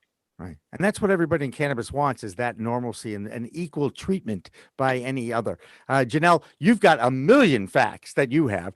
Can you pick one that in particular that's either your favorite to share or something that you did find surprising?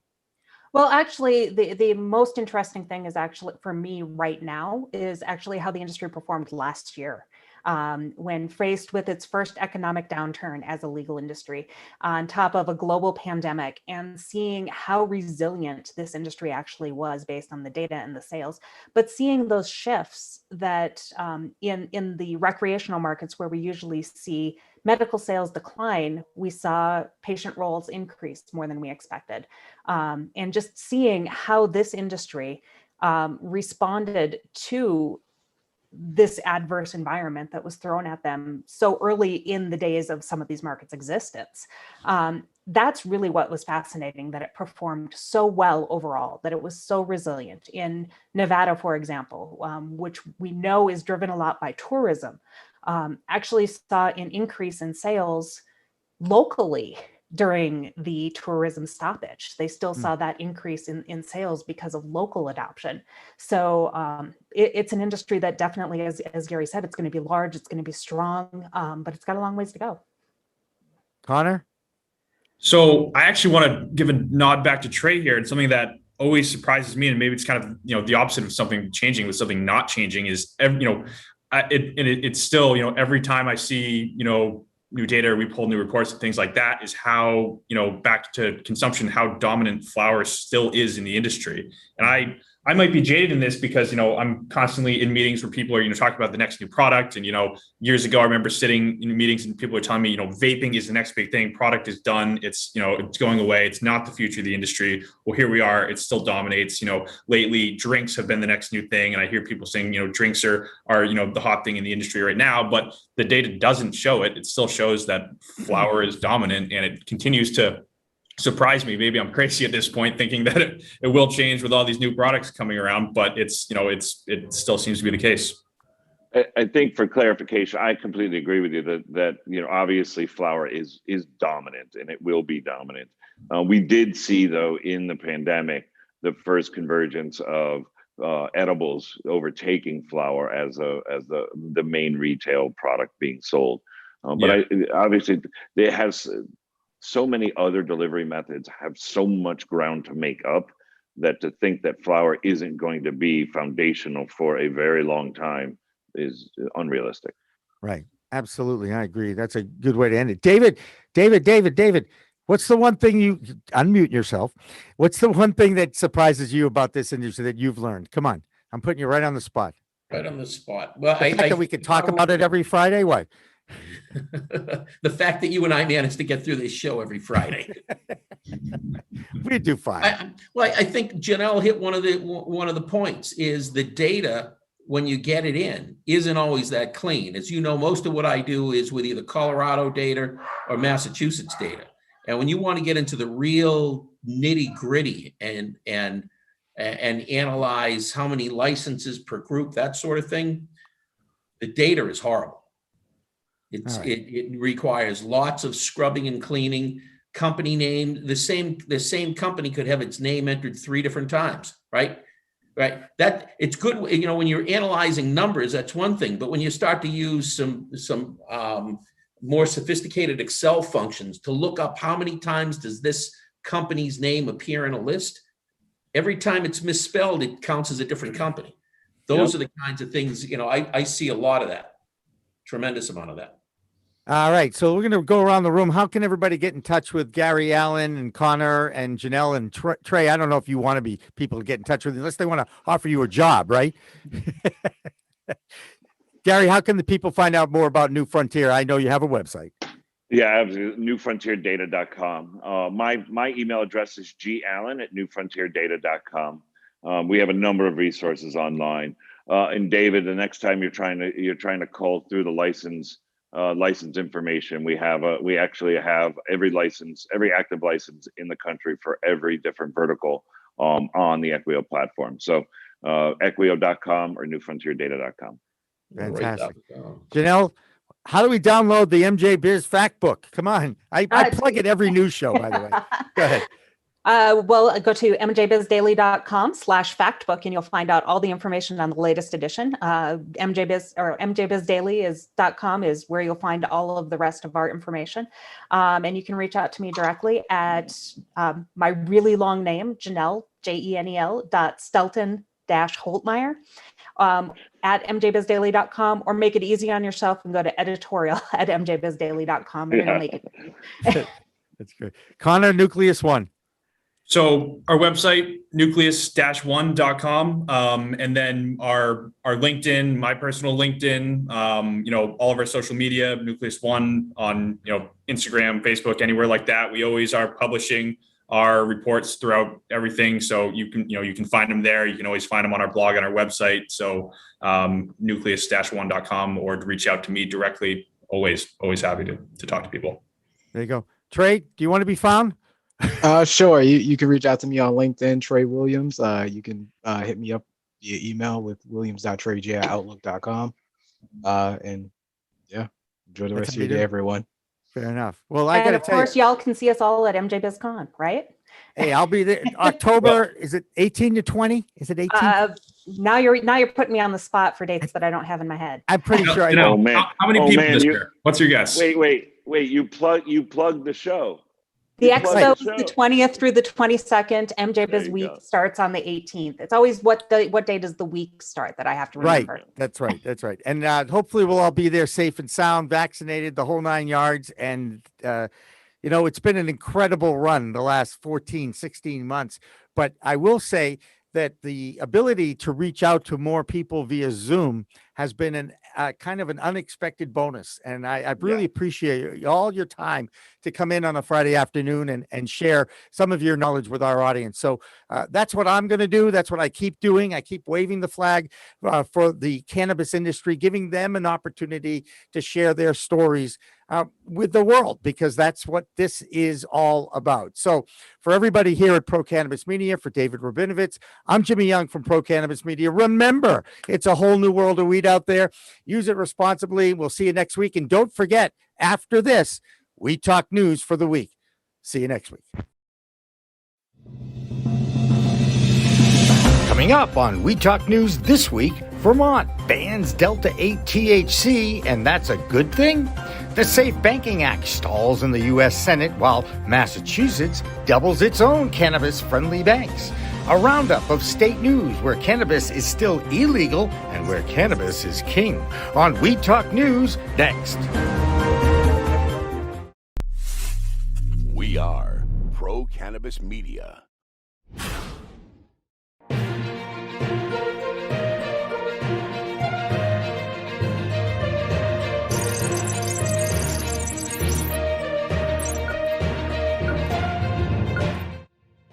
Hi, everyone. Welcome to We Talk News for this week. I'm Jimmy Young from Pro Cannabis Media. This is the program where we look at the most compelling stories from the cannabis industry and then share them with you. We've got our regular reports from our 5-state correspondents and, of course, our Canadian cannabis report from Solomon Israel of MJBiz. Now, all is quiet on the federal legalization front as the safe banking bill has hit the Senate wall. We'll find out the latest on that scene on Friday's Green Rush Live when we check in with Michael Correia from the NCIA. Our top story this week comes from here in New England, where Vermont has now joined 12 other states by banning Delta-8 THC. Thankfully, we've got Vermont's Green Nurse, Jessie Lynn Dolan, as our correspondent in the Green Mountain State, and she can explain. Jessie Lynn? Thanks, Jimmy. I'm Jessie Lynn Dolan with Nurse Grown Organics and Vermont Cannabis Nurses, and this is We Talk News Vermont Report. This past week, all Vermont hemp registrants were sent a letter warning them about Delta-8 THC. Because the Vermont hemp rules expressly prohibit the use of synthetic cannabinoids in hemp products and hemp-infused products, Vermont Hemp Program registrants that manufacture, label, possess, or distribute products containing Delta-8 THC are violating state law and risk enforcement by the Vermont Agency of Agriculture. The agency also reminded registrants that federal and/or state criminal sanctions are possible. Agree or not, the short answer is the manufacturing of Delta-8 THC or its use in hemp products is not permitted under the Vermont Hemp Program. On Tuesday of this week, former Heady Vermont co-founder Eli Harrington, now reporting for Vermontawana, threw out a rather lengthy and bombshell of an article surrounding the recently reported $35 million revenue from Vermont's largest independent cannabis company. Since 2013, High Fidelity has had an 8-figure sum via 2 medical cannabis dispensary licenses and a legal CBD business. Page after page, the article details Vermont's medical cannabis programs' questionable history from accounting, corporate partnerships, nonprofit to profit turnovers, to politics, lawsuits, court and state registry papers and documents. For a great read and much more information on what some would call a Vermont cannabis monopoly and Vermontuana rights cartel, visit vermontuana.com.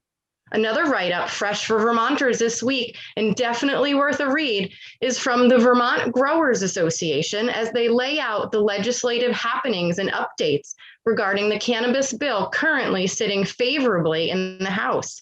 Vermont growers were once the impetus behind starting this bill, coined the cleanup bill for Act 164, Vermont's impending adult use market and law.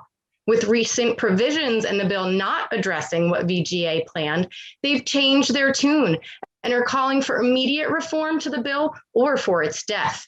For information and advocacy opportunities, visit vermontgrowersassociation.org. That's the Vermont Report for Weed Talk News. I'm Vermont's cannabis nurse, Jessie Lynn Dolan.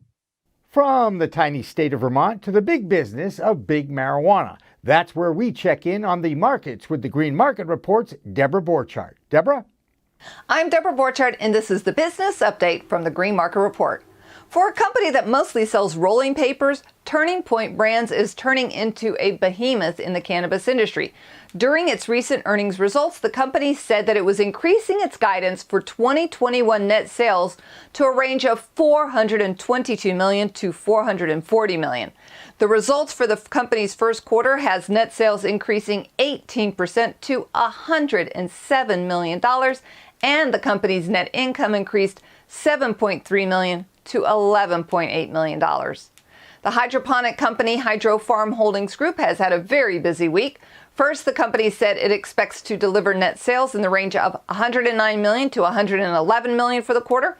The company also announced this week that it was acquiring Heavy 16 in a deal valued at $78 million. And if that wasn't enough, Hydrofarm supersized a huge offering that plans to raise the company $269 million.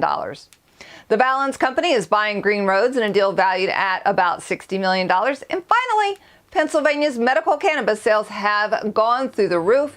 Between April 2020 and March 2021, Pennsylvania medical markets have brought in $909.4 million. And this has been the Weed Talk News Business Update.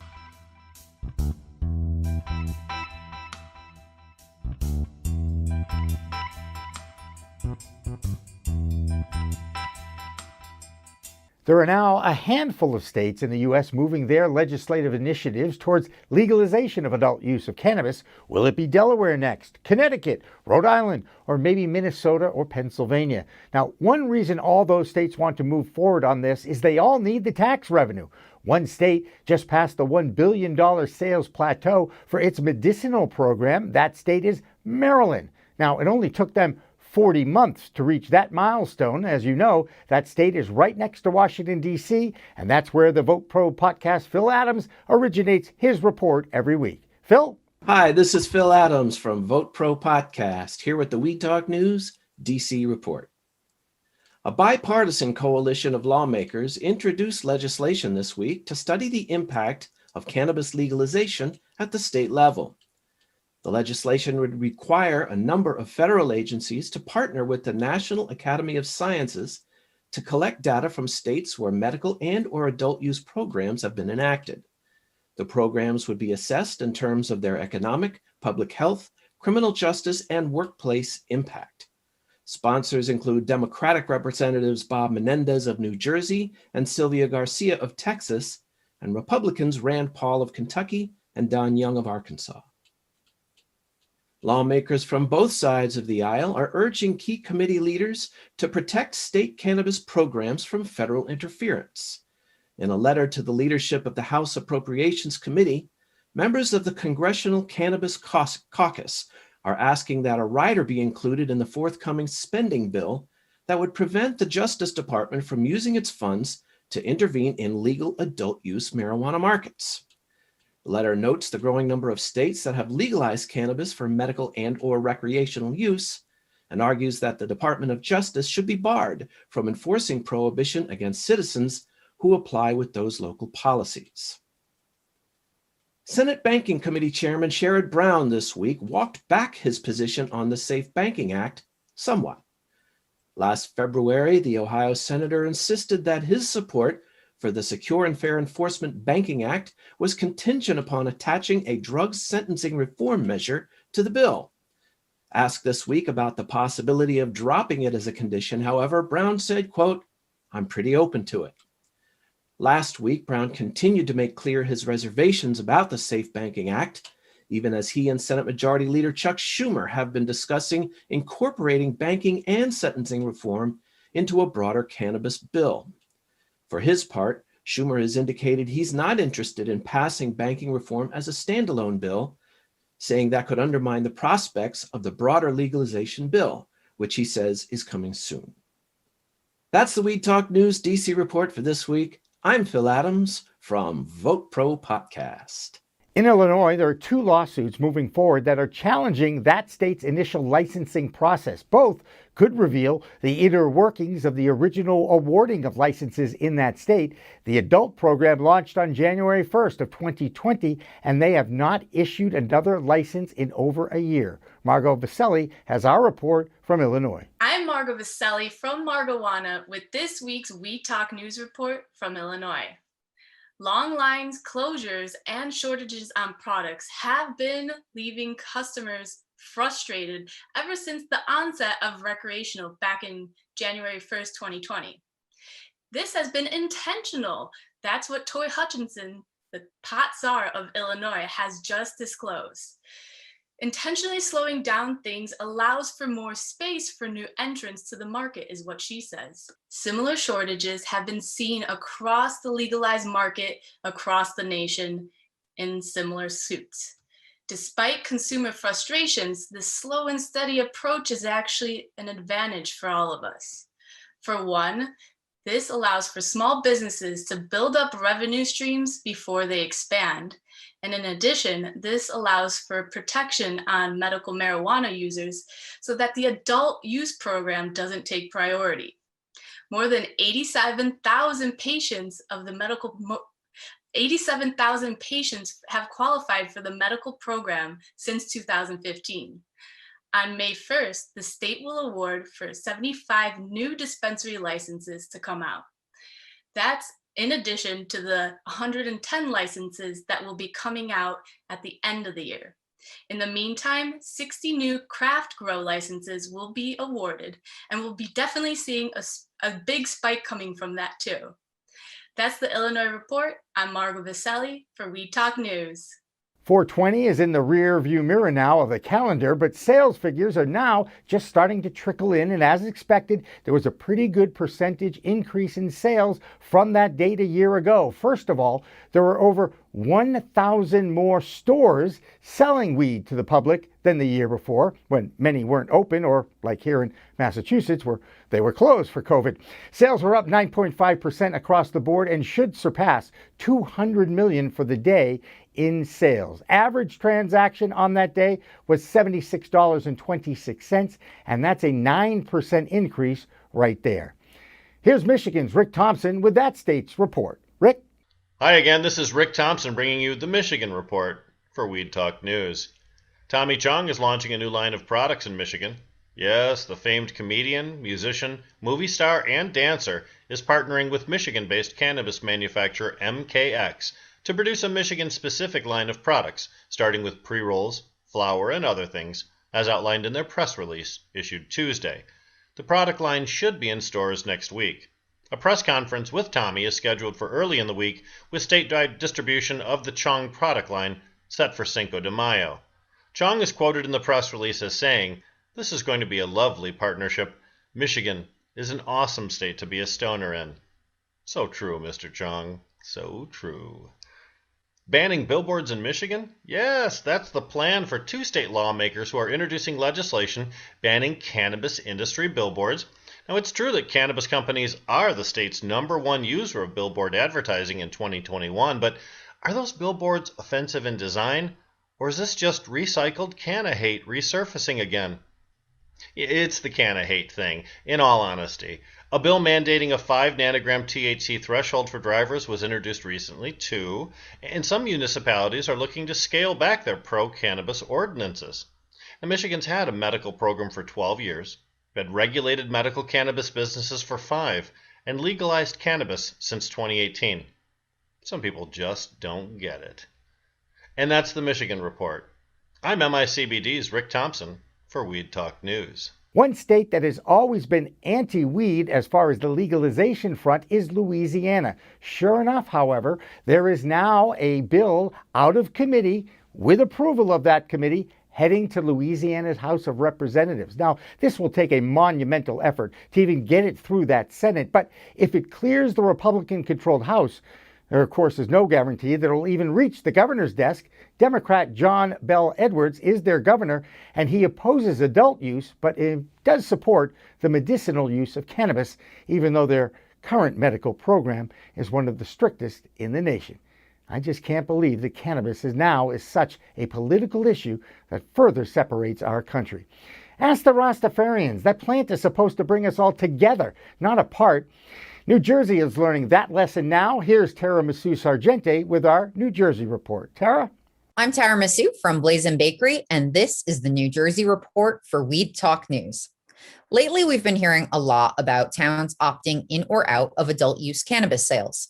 Currently, towns have 180 days, which ends in August, to adopt an ordinance either allowing or banning adult use cannabis facilities in their municipality. After the 180 days, the towns will have 5 years before they're allowed to change their position. This means towns that do nothing will be open for business, and those that opt out will be locked out of revenue until 2026. Now, to see mayors and city council members who are showing disdain act in this manner is unfortunate because the vote for legalization passed with an overwhelming 67%. Support was not divided by party, race, age, or gender. Everyone wanted to legalize cannabis. In fact, of New Jersey's 565 municipalities, only 3 towns voted no. One of them had 11 voters and it lost 5-6. The other had 2 voters and it tied. The only town that didn't support adult use cannabis was a conservative Orthodox Jewish community. Yet, mayors continue to speak ill of and block what their residents so clearly voted for.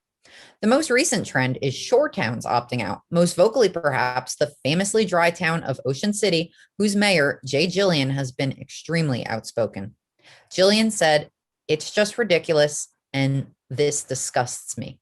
City Council President Bob Barr said, "I am 1,000% zero tolerance." Jillian pledged she is not giving up on this. West Long Branch is another shore town recently passed an ordinance banning adult use, and there are some who are also far along in the process, such as Stone Harbor, Sea Isle City, Wildwood Crest, and Cape May. Others likely to follow based on their pre-legalization actions are Ventnor, Wildwood, and North Wildwood. This summer, remember, your dollar is your vote. So make sure you are visiting, vacationing, and supporting towns that support the cannabis industry. On the other side of legalization, 2 men were arrested this week with $1 million of cannabis in their vehicle. Sean Porter, 34 of Canada, and Jeremy Windolowski, 23 of New York, were stopped on Interstate 80 in Lodi. When the windows were rolled down, detectives found 13 overstuffed duffel bags of cannabis, which were also indicated by the sheriff's canine unit. There was a total of 360 pounds of marijuana worth $1 million. When the suspects were taken into custody, Windolowski resisted arrest, injuring the officer's arm. So both men were brought in on intent to distribute over 25 pounds of marijuana, but Windolowski also faces aggravated assault on an officer. Please don't misunderstand. Even though cannabis is now legal, you're only allowed to possess 6 ounces, not 350 pounds. I'm Tara Masu from Blazin' Bakery, and this has been the New Jersey Report for Weed Talk News. Now it's time to head north of the border to Canada for this week's Canadian Cannabis Report with MJ Biz Canada's reporter, Solomon Israel. Solomon? I'm Solomon Israel from MJ Biz Canada, and this is the Weed Talk News Canadian Cannabis Report. Canadian sales of legal recreational cannabis totaled 263 million Canadian dollars in February, according to Canada's Federal Statistics Agency. That's down about 6% from January, although February is, of course, a shorter month than January. Compared to February 2020, cannabis sales were up nearly 75%. Meanwhile, Canada still has a huge amount of unsold legal cannabis sitting on shelves. But that excess of supply eased off in December as producers pulled back on production at the aggregate level. December's unsold cannabis inventory totaled 1.14 billion grams, down slightly from the previous month. You can read those stories and more at mjbizdaily.com. I'm Solomon Israel for MJ Biz Canada. Finally, here's some more rapid-fire cannabis news headlines for you. The Texas House is trying to change its rules regarding cannabis by reducing penalties for concentrates and expanding their own medical program. Rhode Island lawmakers are saying legalization in that state is inevitable, but it won't probably happen until next year. Connecticut Governor Ned Lamont is talking with New Mexico Governor Lujan Grisham about how best to implement adult use legalization in that state. Pennsylvania, Philadelphia. You know where Philadelphia is. Well, guess what? They're banning pre-employment drug testing for cannabis. And here in Massachusetts, the Bay State has now doubled the banks where you could do business in the cannabis business industry from 3 to 6 over the past year. Of course, that's more progress than the prospects for the Safe Banking Act to move on to the Senate floor after passing the House. That's this week's Weed Talk News. I'm Jimmy Young from Pro Cannabis Media. Remember, it's a whole new world of weed out there. Use it responsibly. Weed Talk and In the Weeds are two productions of Pro Cannabis Media supported by Revolutionary Clinics, one of the top medical cannabis dispensaries in the Massachusetts area, now with 3 locations in Greater Boston, 2 in Cambridge and 1 on Broadway in Somerville. Rev Clinics has a patient-first mission. They will customize your needs as a medical patient with the proper titration and combination of strains, flavors, and products. Rev Clinics, where the patient comes first. Hi, Jimmy Young here, and I have to ask you, are you secure? If you're in the cannabis industry, you have to have security for your grow facility or dispensary. And we are so happy to welcome Salient Systems to our group of supporters. You get to call their rep. His name is Ben Shower at SalientSys.com. So don't even wait an hour. Call Ben Shower at 413-333-7974.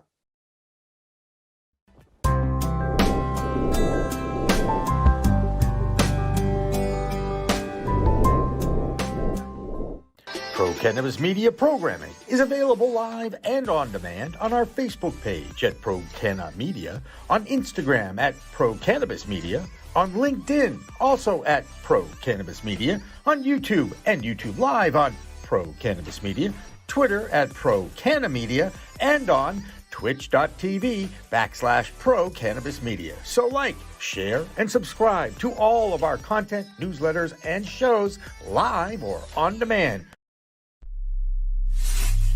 We are Pro Cannabis Media.